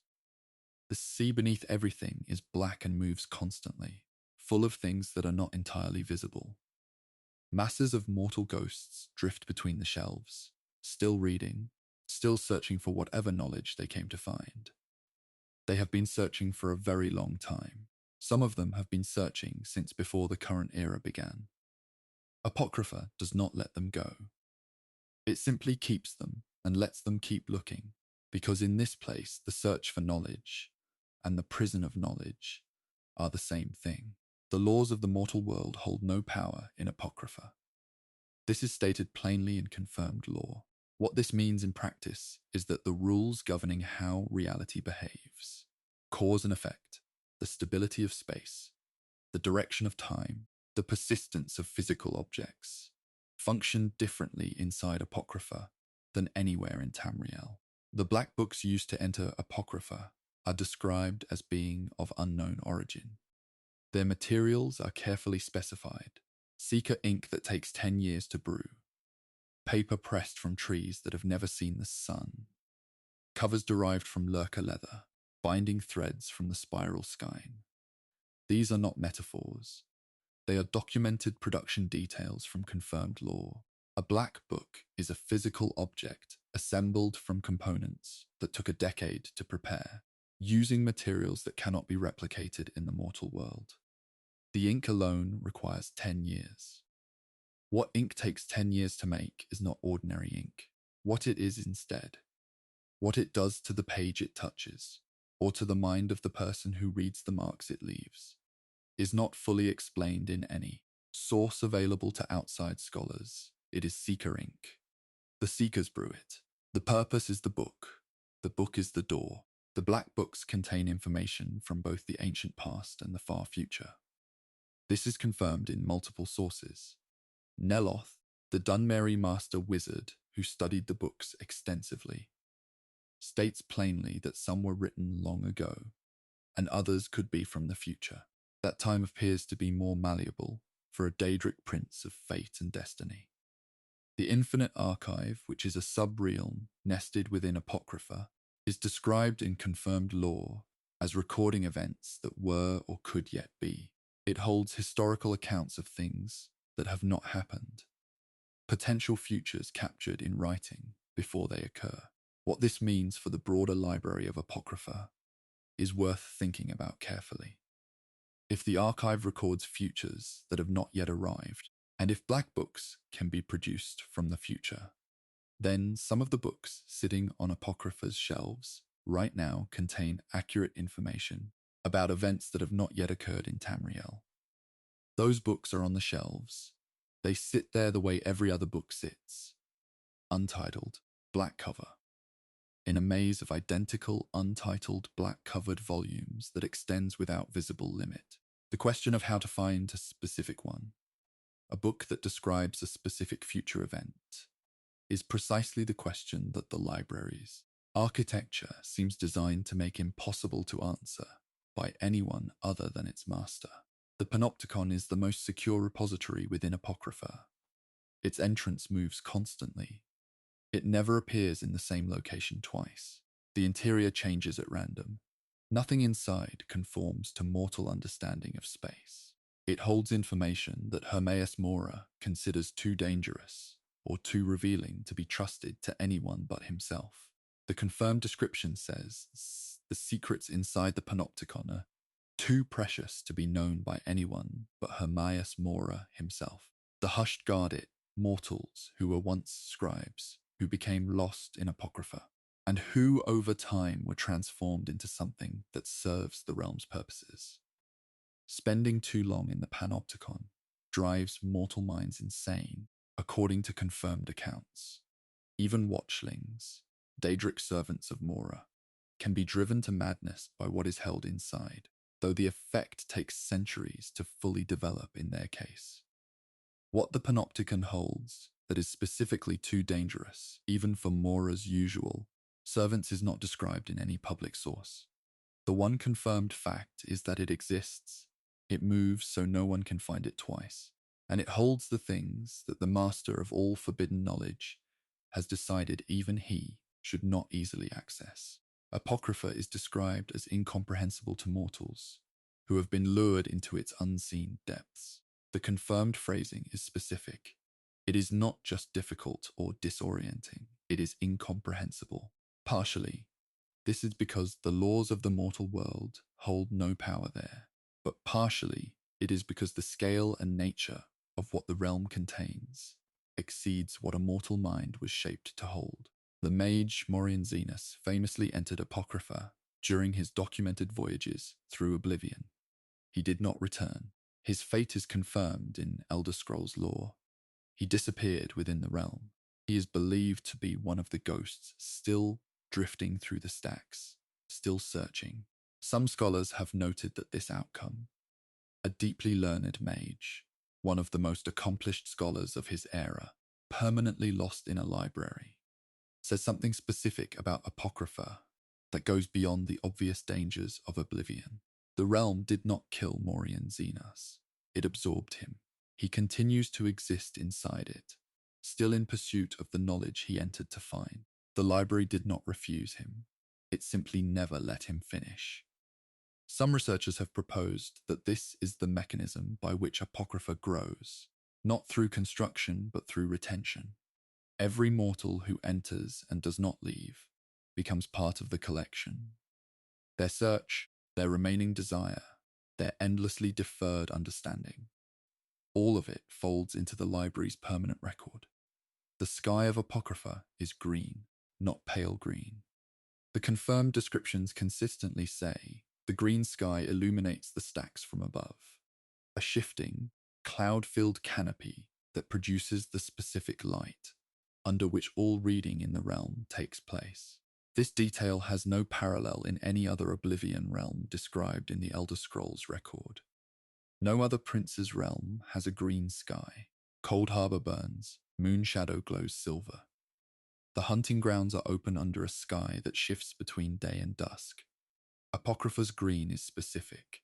Some scholars have suggested it is not accidental, that the color of Apocrypha's sky relates to the specific quality of knowledge stored there. Green is the color of things that grow, of things not fully resolved, of futures that are still possible rather than fixed. A sky that is green over a library that contains both past and future events in the same undifferentiated shelving system is describing itself in its own visual language.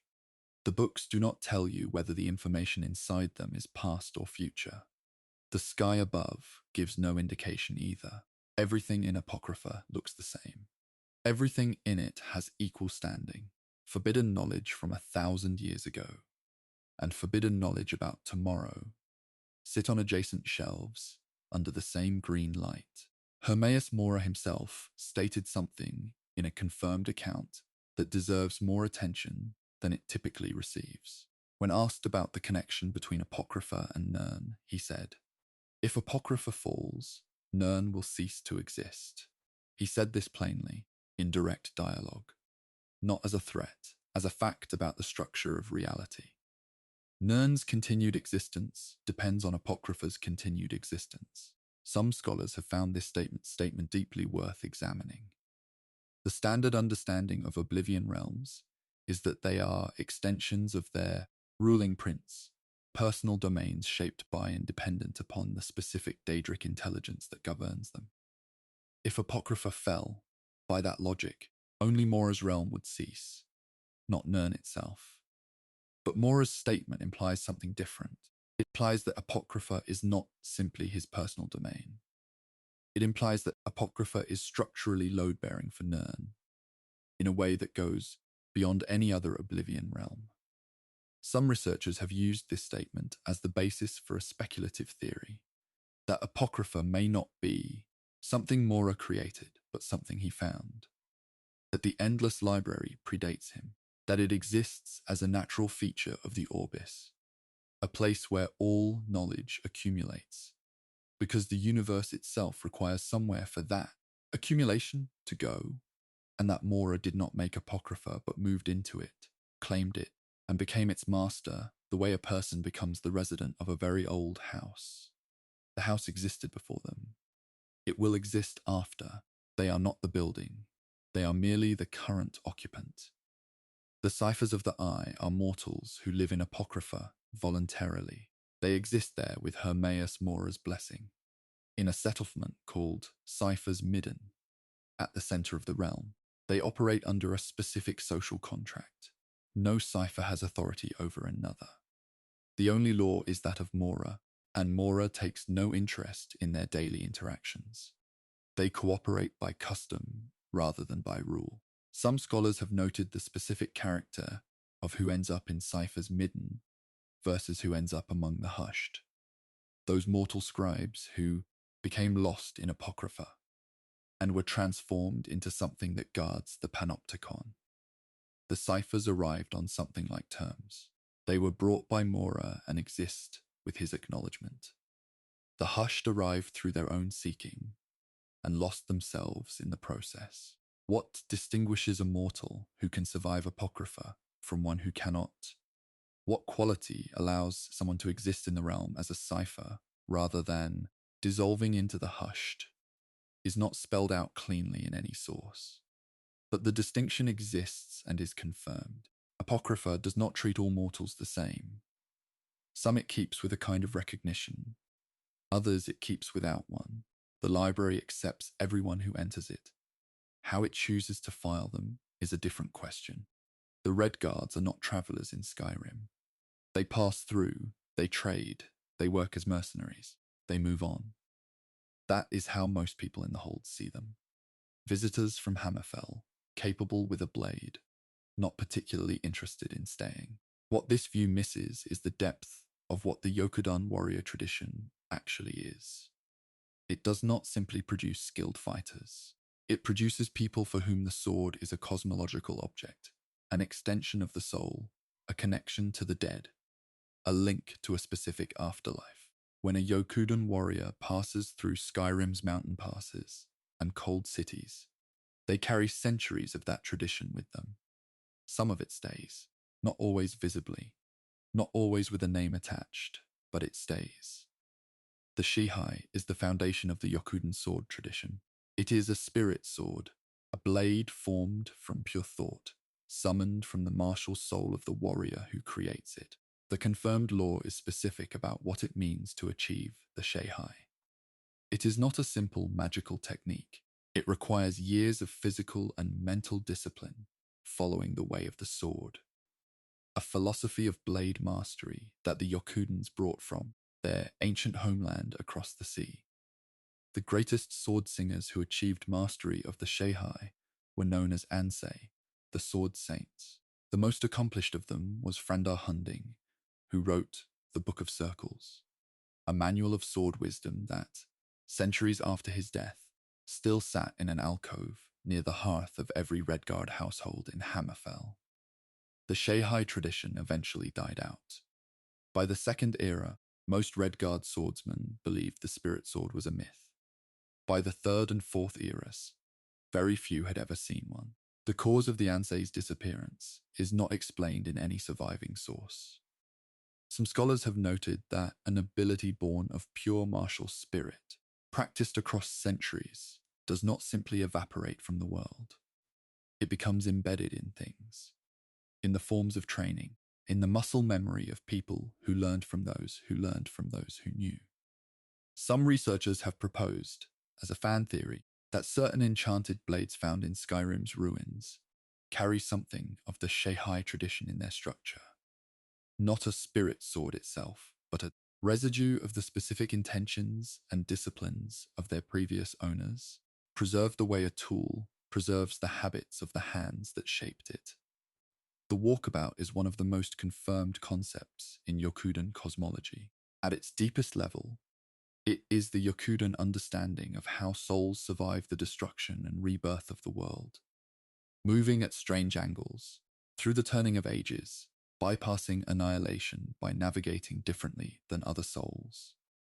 This cosmological principle became, over centuries, a rite of passage for Redguard youth, a journey undertaken alone, without clear destination, designed to produce the kind of person who knows how to move when the world around them stops making sense. Some scholars have traced a specific application of the walkabout principle to the treatment of a warrior's blade, a sword that has been carried on a walkabout, that has traveled the roads as a warrior's sole companion, passed through danger, changed hands through combat, accumulates a quality that cannot be replicated by smithing alone. Some Yokudan warrior accounts describe blades that were deliberately passed forward to the person who defeated their previous owner, not taken as spoils, passed. There is a distinction in the Yokudan tradition between a sword captured and a sword given, even when the giving is done by someone who has just been defeated. The defeated warrior who passes their blade to the victor is performing a final act of the way. They are completing the sword's journey rather than surrendering it. Some researchers have called this the walkabout blade tradition, a sword that moves through warriors the way a soul moves through lifetimes. The Reach has a confirmed connection to the Yokudan sword tradition. In the Second Era, the Redguard swordmaster, Sai Sahan, travelled to the Reach specifically to follow the ancient teachings left there. He went because the Reach held something from the time of Rada al-Saran, a Yokudan sword saint of great accomplishment, who had also come to that specific territory centuries before. In the Reach, following those teachings, Sahan achieved his lifelong ambition. He summoned his Shehai. The Reach was the place where the spirit sword was reborn, briefly, after centuries of absence. Some scholars have found this detail quietly significant. The Reach is not Hammerfell. It is not a Redguard territory. It is Reach folk land, old stone and crow magic, as far from Yokuda as anything in Tamriel. And yet the specific landscape of the Reach held something that no location in Hammerfell could offer a Yokudon warrior seeking his spirit sword. What Rada al-Saran understood about the Reach, why he came there, what he practiced in those mountains, what he left behind in the stone or the air or the memory of the land, is not fully described in any surviving account. Some researchers have suggested that a warrior of his level did not simply pass through without leaving a trace. Something of the tradition he practiced in the Reach remained. Saisahan found it centuries later and used it. Whether anyone else has found it since is not recorded. Rada al-Saran is a confirmed figure in Elder Scrolls lore, a Yokudan sword saint of the First Era who became a vampire lord and lost his Shehai as a result. His transformation was a specific kind of tragedy in Yokudan terms. A Redguard sword is their soul. The Shehai is the sword that is made of nothing but soul. To lose the Shehai after having achieved it is to lose the purest expression of what a Yokudan warrior could become. Rada al-Saran chose vampirism anyway, for reasons that the surviving records do not explain clearly. He continued to exist for centuries, stripped of the spirit sword he had once carried. Some scholars have noted what his trajectory suggests about how the way of the sword was understood by those who practiced it at the highest level. The Ansei did not simply seek power. They sought a specific quality of martial existence, one that the far shores would recognize and receive. The Yokudan afterlife holds ample martial challenges for warrior spirits. It is not a passive rest. It is an eternal continuation of the way they lived. A warrior who ceased to be fully mortal, who stopped aging and dying in the normal way, was not on the path to the far shores. Rada al-Saran understood this. He made his choice regardless. The blade he could no longer summon was the clearest evidence of what he had given up. The blade geometries of Yokudan smithing are distinct from anything produced in Skyrim, Cyrodiil, or any elven tradition. Yokudan swords tend towards specific curved profiles, shapes developed over centuries of desert combat, refined in the War of the Singers, tested in the Ragada invasion of Hammerfell. The Glinting Talons, a confirmed Ragada warrior sect, were known to engrave their blades with specific wing motifs in honor of the bird god Tava, making their weapons identifiable by design as well as shape. Some scholars who have catalogued unmarked graves along Skyrim's western mountain passes have noted occasional blades whose geometry does not match any Nordic, Imperial, or Elven smithing tradition. The western passes near the Reach border were areas of historical Redguard activity. Ansai, Kalam and his daughter drove bandit tribes from mountain passes in the Dragonstar area, which sits at the boundary between Hammerfell and Skyrim. Warriors who fought there, or travelled through, or stopped there, left things. A blade buried with its owner in an unmarked grave along those passes tells a story about where it came from, even if no one at the site recorded the name of the person who carried it. The shape of the blade remembers its origin, even when everything else has been forgotten. The specific cultural weight placed on a Redguard sword goes well beyond the practical. The Book of Circles, Frandar Hunding's manual of sword wisdom, was kept in every Redguard home for centuries. This is not the behavior of a culture that views the blade as a tool. This is the behavior of a culture that views the blade as a scripture. The way of the sword is a philosophy of mind, body, and spirit practiced through combat discipline. It produces, over years, a kind of perception that is different from ordinary warrior training. Some accounts from outside observers, travelers, imperial functionaries, merchants who hired Redguard bodyguards, describe specific qualities they noticed inexperienced Yokudan fighters, the calm with which they assessed a room, the specific attention they paid to the dead before attending to the living. 4 independent accounts from different periods describe Yokudan warriors who, upon entering an unfamiliar space, seemed to know immediately how many people had died there. Not recently, over time. The number came to them before they had looked carefully around. Whether this is a practiced skill rooted in the Yokudan attunement to the far shores, a place described as containing the warrior dead across all time, or simply a heightened awareness that combat training produces in those who have survived long enough, is not resolved in any source. What is consistent across the 4 accounts is that the warriors themselves did not find it unusual. They noted it the way someone notes the temperature of a room. It was simply information the space provided. The Far Shores never asks a Red Guard warrior to stop. The confirmed description of the Yokudan afterlife is a place of ample martial challenges that warrior cells engage with for eternity. There is no retirement in the Far Shores. There is no final rest in the way that other cultures understand it.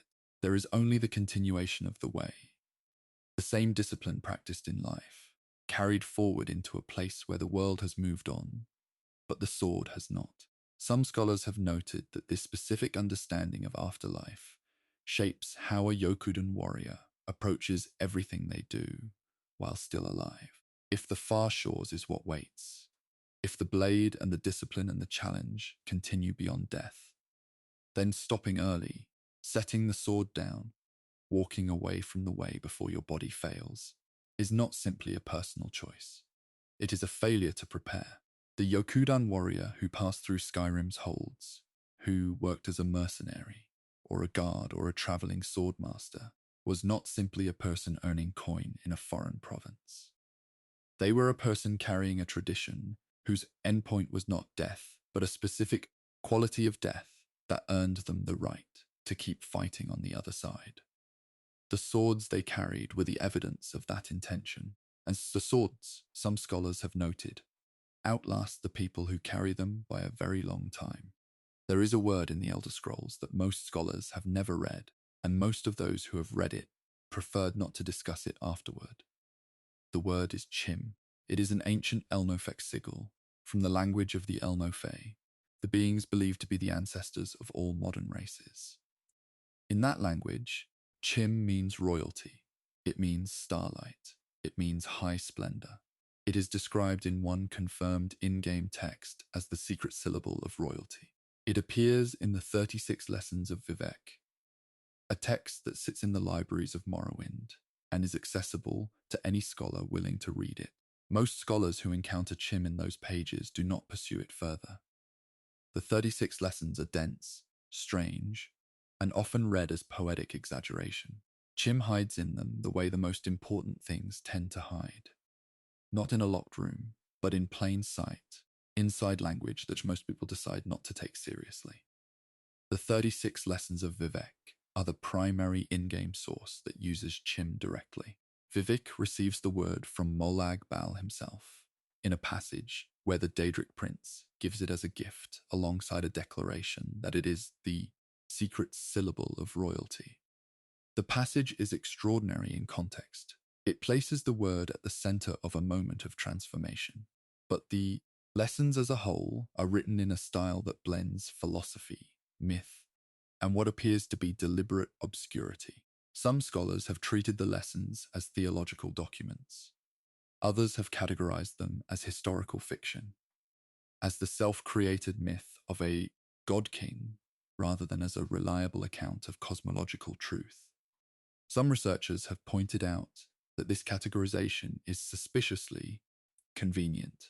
The specific passages that describe chim and its relationship to the nature of reality would, if taken seriously, require a complete reassessment of how existence works. Treating those passages as fiction removes that requirement entirely. The text has not been hidden. It has been shelved in the poetry section, which produces the same practical effect.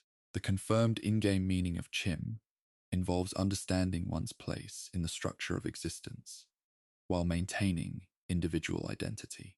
The specific cosmological claim connected to Chim is stated plainly in the 36 lessons.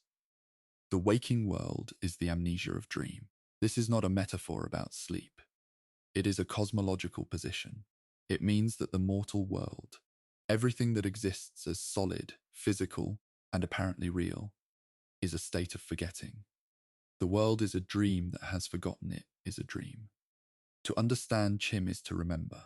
To achieve it is to wake up inside the dream while continuing to exist within it.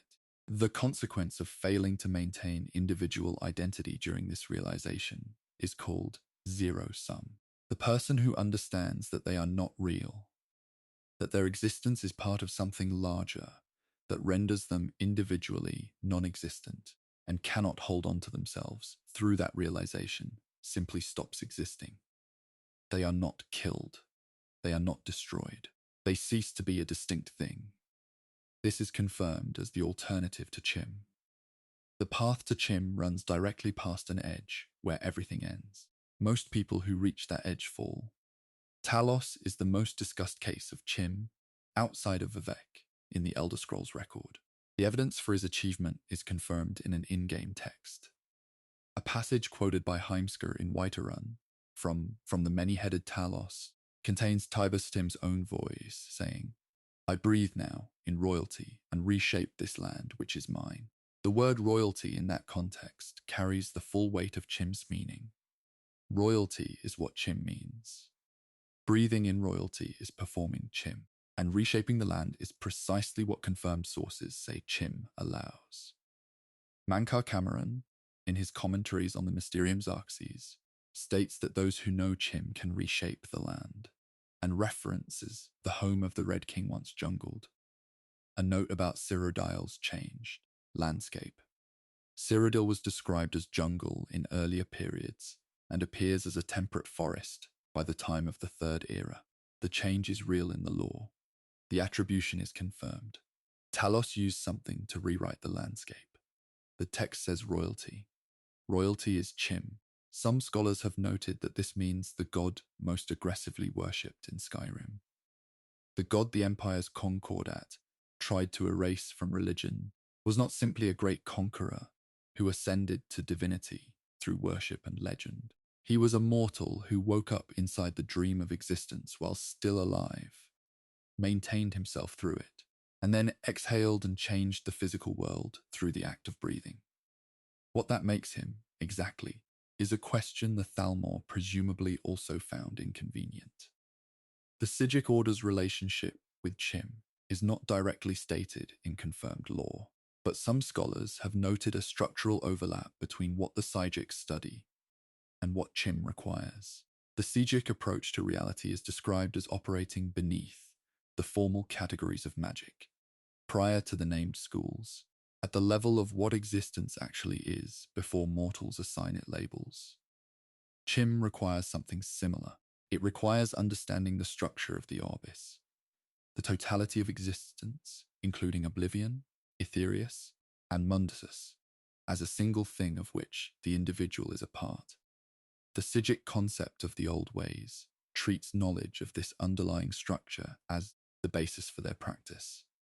Some researchers have proposed, as a scholarly theory, that the connection between Talos's Chim and the Sigic Order runs deeper than coincidence. That the Order's specific form of knowledge and Talos's specific use of it point toward the same understanding of the world, arrived at through different traditions. Whether Talos encountered Sigic teachings or reached the same understanding through his own path is not resolved in any confirmed source. What is confirmed is that Artium was present during the years of his reign. The Sigics met with figures at the highest levels of power in that era. Whether any of those meetings touched on the nature of what Talos had achieved is not recorded anywhere that outside scholars can access. The White Gold Tower is the most important structure in Cyrodiil. It stands at the center of the Imperial City. It is one of the great towers of Tamriel, buildings that scholars believe may anchor the stability of the mortal world itself. The written form of Chim in Elnafex is described in confirmed sources as resembling a crowned tower. The sigil itself is represented by the syllable I, the individual standing upright. The crowned tower and the syllable I are the same thing. The I that stands crowned is the self that has survived the realization of its own unreality and remains intact. Some scholars have drawn a connection between this description of Chim's written form and the white gold tower's physical shape. A tower crowned at its top, rising from the center of the land that was once jungle and is now temperate forest. A connection between Talus's use of Chim and the white gold tower already exists in the lore through the Amulet of Kings, which is sometimes called the Chim el Adabal, spirit stone of high royalty. Royalty again, Chim again, at the center of the architecture of imperial power. Some researchers have proposed, as a speculative reading, that the tower was not simply a seat of governance, but a specific place designed to hold a specific state. That the Chim achiever needed somewhere to remain still, and the tower at the center of the remade land was that place. The geometry of the building and the geometry of the concept share the same word. Whether that is a coincidence in a universe where language and reality are confirmed to overlap is a question each scholar must decide individually. The Elder Scroll of Chim is a confirmed artifact. It existed in the Temple of Chim in northeastern Cyrodiil during the Second Era. An Elder Scroll bearing the name of this specific concept was real enough to be housed in a temple named for it. A building whose purpose was apparently related to the specific knowledge that Chim represents. Some scholars have noted what it means to have an Elder Scroll specifically associated with Chim. The Elder Scrolls are described in various accounts as fragments of creation from outside time and space. Records of events, both past and future, readable at the cost of the reader's eyesight and eventually sanity. A scroll that records Chim, that contains, in its impossible archival format, the moment or the nature of this specific state of transcendence, would be a scroll that cannot be safely read by anyone who has not already understood what it describes. Some researchers have proposed that reading such a scroll without the necessary foundation would produce exactly the zero-sum outcome described above. The scroll would show the reader the truth of their own unreality, without giving them the tools to survive that knowledge. There would be nothing dramatic about the result. The reader would simply stop. The scroll would remain on its shelf, waiting for someone with enough of themselves already intact to open it and remain.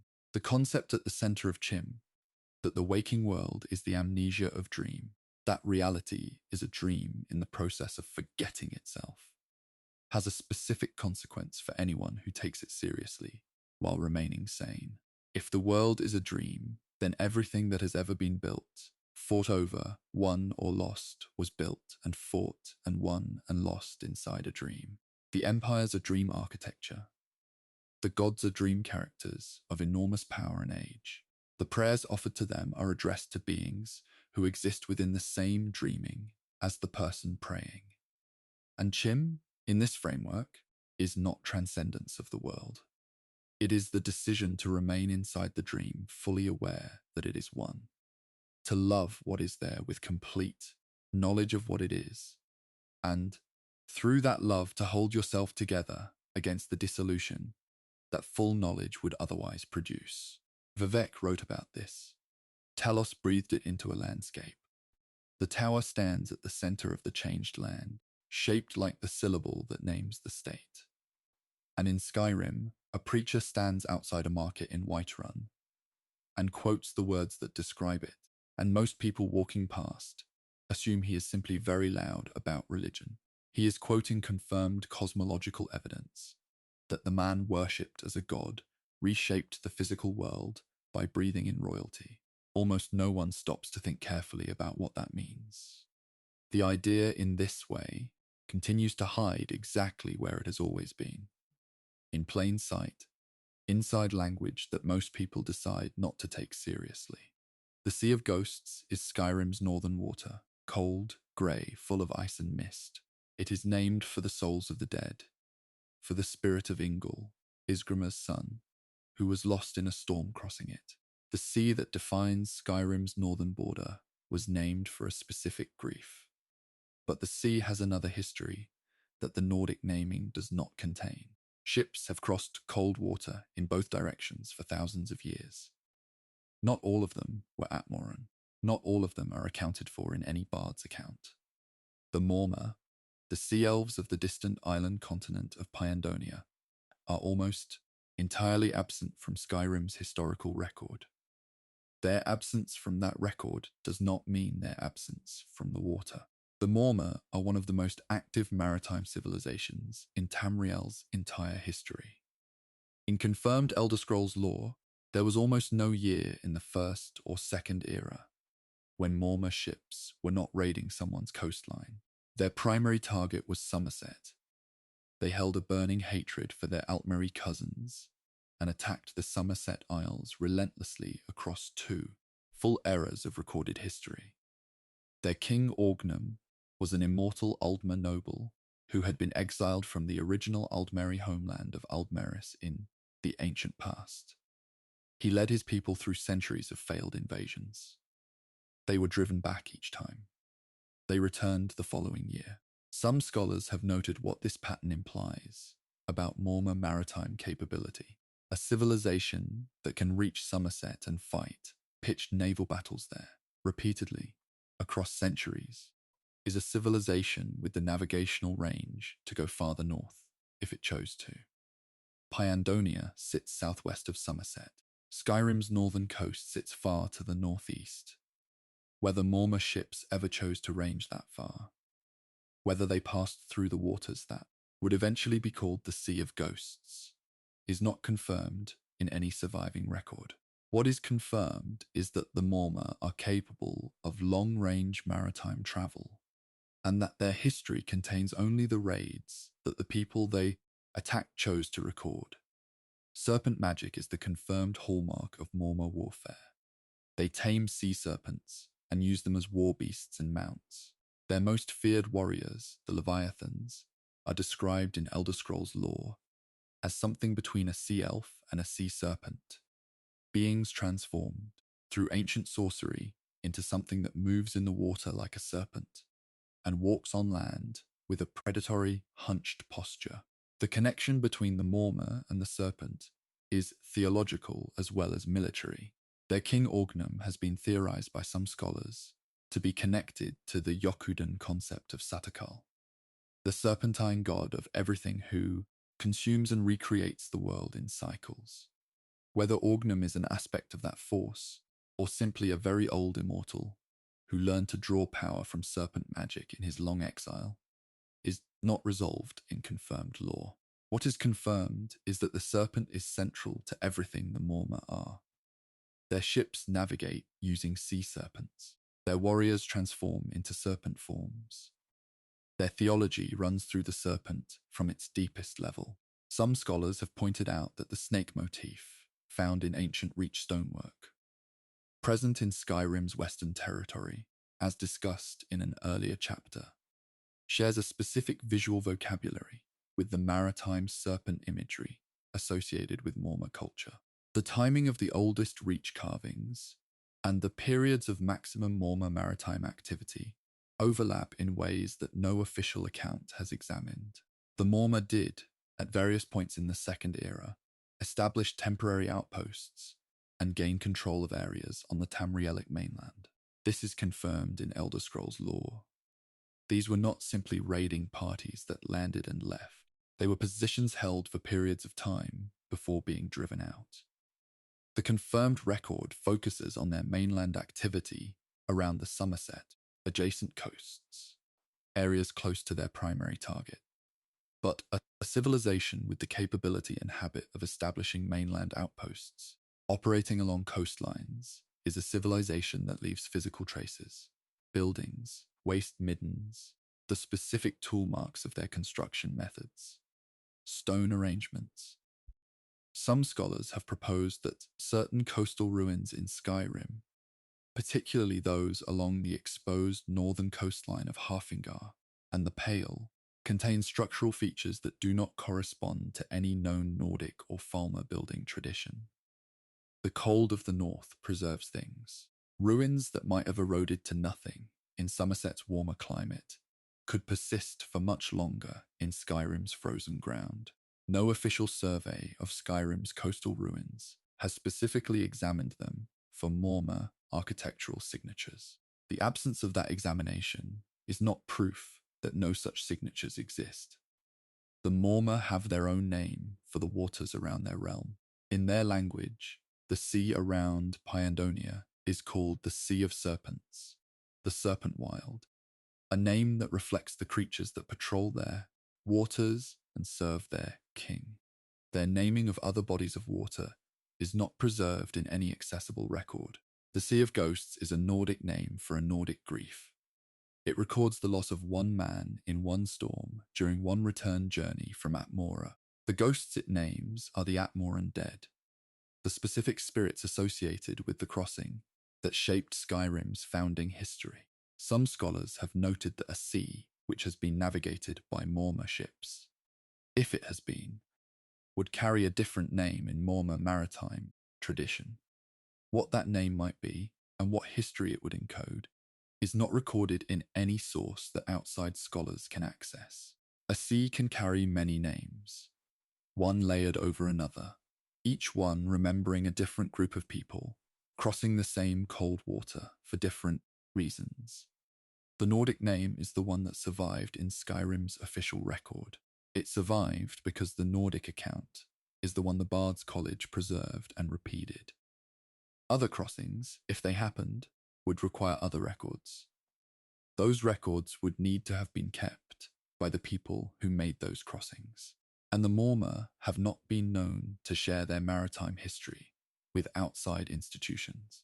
The War of the Isle in the Third Era is the last confirmed major Morma military action in Elder Scrolls lore. It ended in defeat for Orgnum when his fleet was destroyed. With assistance from the Sigic Order, whose island of Artium sits in the waters between Somerset and the sea. After that defeat, the Morma retreated to Pyandonia. The Fourth Era record contains almost nothing about them. By the time of Skyrim's events, the confirmed lore says simply that not much is known of the Morma, or what has become of them. An entire civilization of immortal king-led sea raiders, who attacked Somerset almost every year for 2 eras, has gone quiet. Some scholars have found this silence worth examining. The Morma did not lose their maritime capability in the War of the Isle. Orgnum's fleet was destroyed, but Orgnum himself, an immortal who has been rebuilding fleets and returning to battle for thousands of years, has not been confirmed as permanently defeated. A civilization that has been raiding coastlines since the early Merethic era does not stop simply because one campaign failed. What they are doing now, from behind the permanent mist that surrounds Pyandonia, is not something any outside scholar can currently observe. The cold water of the Sea of Ghosts keeps its secrets in the same way it has always kept them, under ice and fog and the names of the Nordic dead.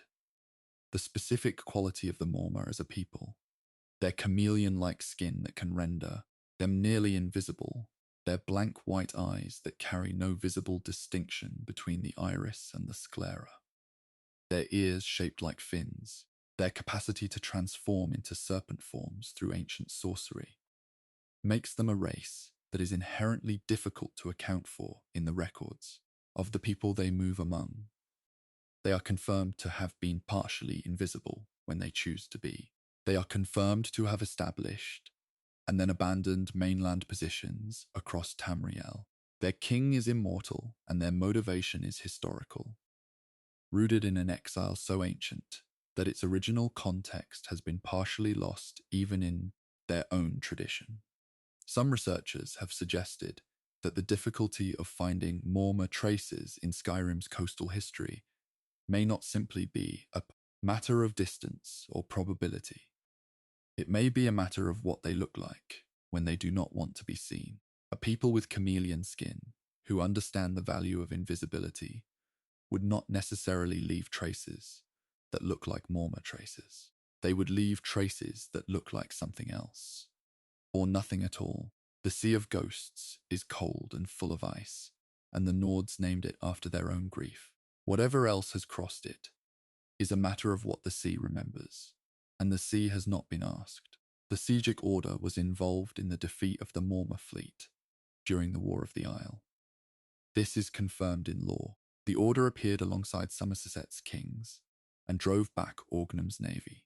Some scholars have noted that the Sigics' willingness to intervene in that conflict, a rare direct action from a group that typically observes and withdraws, suggests they considered the Morma threat to constitute something beyond a standard military dispute. The Sigics protect knowledge and certain kinds of cosmological stability. The Morma, under an immortal ruler with serpent magic and a theology possibly connected to the world-consuming Satakal, represent a specific kind of destabilization. Some researchers have proposed that the Sigic involvement in the War of the Isle was not primarily about protecting Somerset from invasion.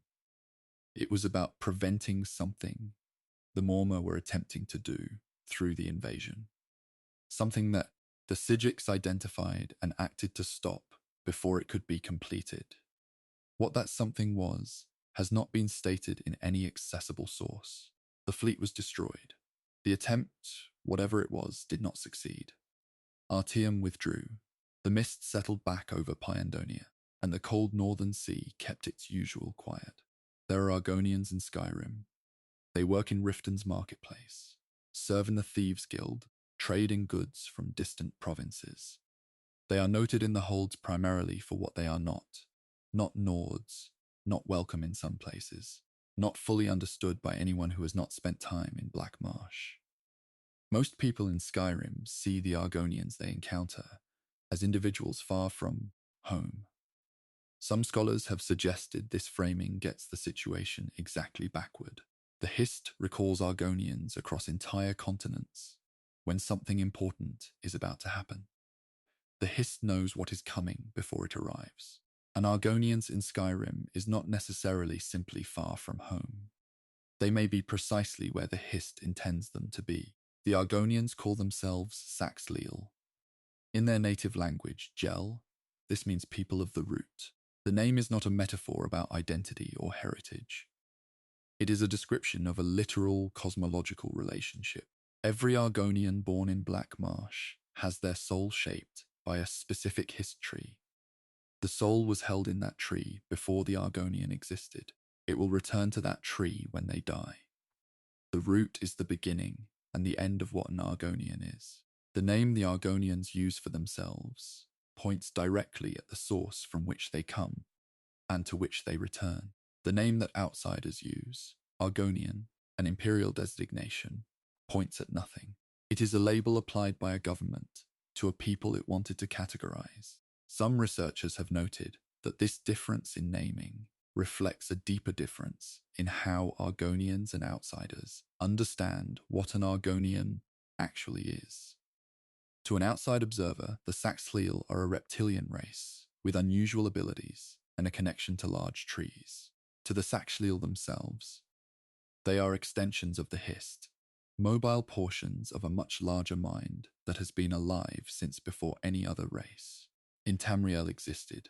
The Gel language, the Argonian tongue, has no words for Daedra. This is confirmed in lore. An Argonian speaking during the interregnum explained it plainly. The Saxhleel do not taint their language with words for abominations from oblivion. When Argonians need to refer to Daedric forces, they use words from other languages. Gel does not contain the framework. Some scholars have found this linguistic gap more significant than it first appears. Language shapes what can be thought easily. A language without Daedric vocabulary is a language in which certain thoughts require borrowing from outside. A language whose native speakers are structurally oriented away from the Daedric planes at the level of expression itself. This is not a casual omission. The Argonians have had contact with Daedric forces throughout their history. The Dark Brotherhood, a Daedric-adjacent institution, has had a formal relationship with shadow-scale Argonians for centuries. The language knows about Daedra.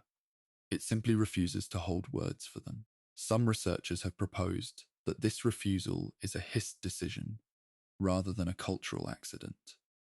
The Hist acknowledges Sithis. It does not acknowledge the princes. Whatever distinction that implies between Sithis and the Daedric powers is a distinction the Hist has enforced at the level of language in the people it shapes. The shadow scales are Aonians born under the sign of the Shadow in Black Marsh. At birth, they are offered to the Dark Brotherhood. They train their entire lives as spies and assassins. They have historically served the King of Argonia as a means of resolving conflicts without open warfare, ending things quietly before they escalate into something that requires armies. In Skyrim's Fourth Era, one shadow scale confirms that the Order is no longer fully functioning. The shadow scales are referred to by a specific name in confirmed lore, Kuvaste. It translates as that which brings necessary change. The translation is exact and important, not those who kill or those who eliminate threats. That which brings necessary change. The framework for the shadow scales work is not about death as an end. It is about change. The specific concept the Hist has aligned with Sithis. Death in this framing is a form of change. The shadow scale who ends someone is not terminating them. They are moving them from one state to another. They are doing what the Hist believes change requires. Some scholars have noted that a lone shadow scale operating in Skyrim, confirmed in Fourth Era lore, is an Argonian carrying this entire theological framework through the holds of a province that does not understand it. Their presence in Skyrim is not simply a wandering assassin. It is the Hist's understanding of change, walking through Nordic territory in the body of someone born under a specific sign. The Hist's awareness of time is confirmed to extend forward as well as backward. The trees foresaw the Oblivion crisis and moved their people before it arrived. Some scholars have noted that this capacity, this ability to perceive futures before they become present, does not simply vanish between major events. A mind that anticipated an Oblivion invasion across the full width of Tamriel that is continuously receiving and processing information from across time. Argonians in Skyrim who are connected to the Hist, who were born in Black Marsh, who have tasted Hist sap, whose souls are held in specific trees, are in receipt of this ongoing awareness to whatever degree the Hist chooses to share it through the specific individual. Some researchers have proposed that this creates a situation where an Argonian standing in a Skyrim marketplace is not fully present in the way that other people are present. Part of their awareness exists somewhere the Hist is also looking. Not a different location, a different point on the line of events. A present moment for the Hist is broader than a present moment for a mortal. The Argonian shaped by that Hist carries that broader present inside them, quietly without announcement, while buying fish in Riften Square. The confirmed Argonian wedding tradition in Skyrim contains a specific detail. Talon J, an Argonian working at the Bee and Barb Inn in Riften, describes the wedding proposal bands he is trying to commission. 3 flawless amethysts. 2 for the couple to be married. 1 for the Hist. The Hist is the center stone. The marriage is framed by the couple, but the center, the thing the marriage exists around, is the entity that shaped both of them and holds their souls. Some scholars have found this detail quietly significant. An Argonian in Riften, in a human city, in a province that does not understand or particularly welcome his people, is planning a marriage whose structure acknowledges the Hist as its central witness. He is not performing this for an outside audience. He is describing how Argonian marriage actually works. The Hist is present in the marriage band not as a symbol, but as the third party the union is, made in the presence of. The couple exists in relationship to the root. The stone in the center of the band is the root's representation in the mortal transaction of binding. Some outsiders hear this and understand it as a quaint custom. Some scholars hear it and understand it as an Argonian, articulating the cosmological structure of their existence in the most compact form available. 3 stones, 2 mortals, and the root they both grew from. The Argonian language does not taint itself with Daedric vocabulary. The hist fills every Argonian marriage band. The shadow scales bring necessary change through the form of death. The Oblivion crisis was anticipated and prepared for before it arrived. An Argonian in Skyrim carries all of this. They carry it while working a job in a city that didn't want them inside its walls a generation ago. They carry it while speaking Imperial Common, which has no equivalent of the word Saxhleel and no framework for understanding what the root means to the people who name themselves after it. Some researchers have proposed that the knowledge Argonians carry through Skyrim is not hidden because they are secretive in the simple sense. It is not hidden because they fear what outsiders would do with it. It is held quietly because most of what the hist understands cannot be transmitted in any language that outsiders currently speak. The gel has no Daedric words because the hist does not hold the Daedric concept as real. The knowledge that runs through a Saxhleel in Skyrim is not suppressed. It is present. It simply requires the root to carry it properly, and the root is in Black Marsh. And you are not of the root. And so the Argonian standing next to you in the marketplace knows something you cannot receive. Not because they are hiding it, because the channel that carries it does not run through you. The Argonians of Skyrim are not travelers who happen to be far from home. They are people of the root, operating at the far end of a root system that extends, as confirmed lore states, deep into the heart of Nirn and out into distant lands. The hist knows what is coming. It recalled its people before an Oblivion invasion. It placed them in foreign cities during an Akaviri assault it had already seen. The root's reach is not limited by geography, and the Saxhleel who walk through Skyrim's holds, carrying their language without Daedric words, and their marriage customs with the hist at the center, and their shadow scale training, and their Oblivion crisis memories, and their connection to a mind that perceives time differently from any mortal. Those Argonians are exactly where the root put them. The question of why has no answer available to outside observers. That is the nature of the knowledge they carry. The hist does not explain its decisions to people who are not of the root. There is a specific kind of loss that does not announce itself. It is not the loss of a person or a building or a battlefield. It is the loss of the reason why something mattered. A fact can survive the death of its context and become unreadable. A name can outlast the civilization that gave it meaning and become just a sound. A piece of stone with marks on it can persist for thousands of years, while the understanding of what those marks say dissolves, so that no method of scholarship can recover it. Tamriel is full of this kind of loss. The forbidden knowledge in this script, the records that were burned, the traditions that were relabeled, the cosmologies that were categorized as fiction. That is the recoverable edge of the problem. The unrecoverable edge is much larger. This final chapter is about what sits on that edge. There is a term some scholars have begun to use for a specific category of surviving text: lore orphans. A lore orphan is a piece of information that survived the destruction of its context. It is readable in the sense that the marks on the page can be decoded into words. It is not readable in the sense that the words no longer carry the meaning they were written to carry. An example from Tamriel's actual record, the Falmer script. A writing system exists in documented form. The marks are known. The language structure is partially reconstructed. The content of specific texts can be partially translated. But the Falmer who wrote those texts are not available to explain what specific terms meant within their cultural context. What assumptions the writer made that a reader from that culture would share what the text was for and who was supposed to read it and in what circumstances. The words are there. The reason they were written and the full weight of what they carried is gone.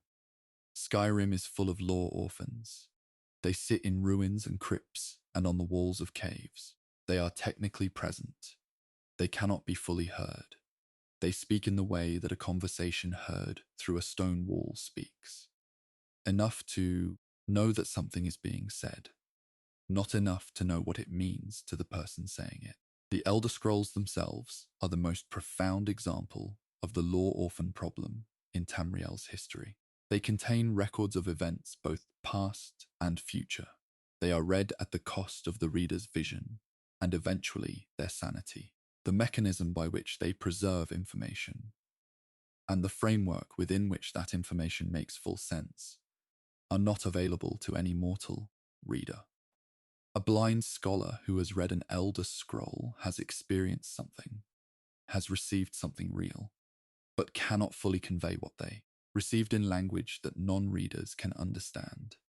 The moth priests who devote their lives to reading the scrolls develop a specific form of vision loss that is progressive and permanent. What they sacrificed their sight for is real and important. What they received is partially translatable. The rest is the part that requires the specific sensory apparatus that the scroll was designed for, an apparatus that mortals do not possess in its complete form. Some scholars have noted that this describes a category of knowledge that is technically accessible. The scrolls exist, they can be held and read, but functionally beyond full recovery. The information is there. The complete frame within which it fully makes sense is somewhere outside the range of mortal cognition. The scrolls are not sealed. They simply require something no mortal reader can provide. Every partial reading is a lore orphan, produced from the encounter between a limited mind and an unlimited record. Skyrim generates something in certain of its locations that travelers have noted across many eras. It is a feeling of familiarity in unfamiliar places. The specific quality is documented in traveler accounts from different periods. The sense that a location has been stood in before, that the specific configuration of stone and air and light matches something in memory that the traveler cannot locate. The phenomenon is not consistent to specific locations between accounts. Different travelers report it at different places. Some have noted it at the edges of ancient ruin complexes. Some have noted it in specific mountain passes in the Reach. Some have noted it at unmarked points along the northern coast. The Reach folk had a term for a related experience, the specific quality of certain silences that feel older than the landscape they inhabit. Not just old in the way that stone is old in a way that suggests the silence predates the stone, predates the mountain, predates the geological event that put that particular configuration of rock in that particular place. The Reach folk called this by a name that translates roughly as the time before the first word, a name that locates the sensation before language. Itself existed as a possible response to the world. Some scholars have noted that a feeling which predates language cannot be fully captured in language. The name the Reach folk gave it points toward it. The name does not contain it. The Sigic Order's understanding of what happens at the end of an era is not recorded in any public document. What the Order believes about the structure of time, based on their practice of the old ways, and their demonstrated ability to move slightly within it, has been described only in fragments visible to outside scholars. Some researchers have proposed, as a speculative reading of those fragments, that the Sigic understanding of an era's end is not what most civilizations mean when they describe collapse or transition. The fall of an empire is a political event. The end of an era, in the Sigic framework that some scholars have attempted to reconstruct, is something closer to a translation. The world, at the end of an era, does not simply stop and start again differently. It converts itself, its accumulated meaning, its weight of event and consequence and memory, into a language it has not previously spoken. The new era is not what comes after the old one. It is what the old one becomes when it finishes saying what it was. Some scholars have found this framing worth sitting with in the context of Skyrim specifically. The fourth era is the current age. The events of Skyrim, the Civil War, the return of the dragons, the appearance of the Dragonborn, are the old language finishing its sentence. Whatever is being translated, whatever the world is in the process of converting itself into, is not yet visible. It is the language the world has not yet spoken. The Sijiks, if they are watching, are listening for the shape of that next language, in the silence between the current events. The theory that Tamriel retains a memory of every civilization that has ever stood on it is not confirmed in any Elder Scrolls text, but it is consistent with several confirmed facts considered together. The land of Skyrim contains ruins whose builders are gone, but whose construction persists. It contains words in languages no one currently speaks. It contains the sensation of pre-linguistic silence that the Reach folk named, and that travelers from different eras report at different locations. The Hist roots extend into Nirn itself, confirmed lore, which means the oldest living intelligence on Tamriel is physically embedded in the land. The Towers of Tamriel, which some scholars believe hold the fabric of reality stable, are built on and from specific geographic locations. The land itself is load-bearing in a cosmological sense.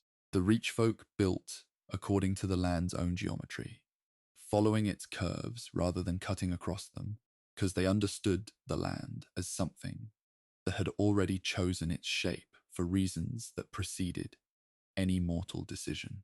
Some researchers have proposed that all of these confirmed details point toward the same underlying fact. The land is not a passive substrate. It holds things, not in stone or in song. Those are mortal methods of preservation that require active maintenance.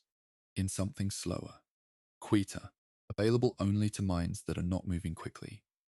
The sleeping traveler who reports the feeling of familiarity at an unmarked location may be receiving something the land is still transmitting from a civilization that stood there long enough to leave a frequency the land has not finished carrying. All the forbidden knowledge in this script is not forbidden because it is dangerous. That is the simple explanation, and it is not the correct one. Some of it could be useful to a bad actor. A suppressed census record, the blood price scale, the serpent magic theology. But most of it is forbidden for a simpler reason. It is too slow. It requires too much patience to receive. And the world that replaced the civilizations that held it has not developed the patience. The Reach folk knew the time before the first word. The Hist knows what is coming before it arrives. The Sijiks hold time slightly differently from the rest of Tamriel. The Morma understand the sea by a completely different history than the people who named it. The Argonians carry knowledge in a channel that does not run through anyone outside the root. All of this is present. None of it is hidden in a vault. It exists in the open air of Tamriel, in the silences between the words that get sung and written and officially recorded.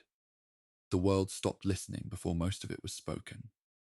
The knowledge is still there, in the curve of old stonework that followed the land's own geometry, in the three amethysts of an Argonian wedding band, with the root at the center, in the way certain silences on certain mountain passes feel older than the language you would use to describe them, in the cold water of a northern sea that has been crossed by more peoples than the name it currently carries can contain. It is all still there, resting, patient, available to whatever mind is quiet enough and slow enough and still enough to receive it. Tamriel keeps turning. The eras move forward, whether or not anyone is watching carefully. The forbidden knowledge in these pages has always been here.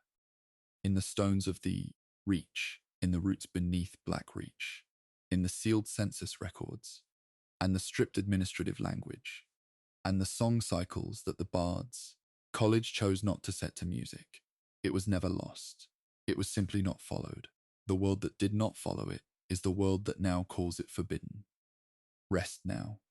You have heard the quiet things. You have listened to what was too slow for most people to receive. And somewhere in the long, unhurried turning of Tamriel's ages, that counts for something. The land remembers being listened to. Even now, even as you drift, even as the words soften into sleep,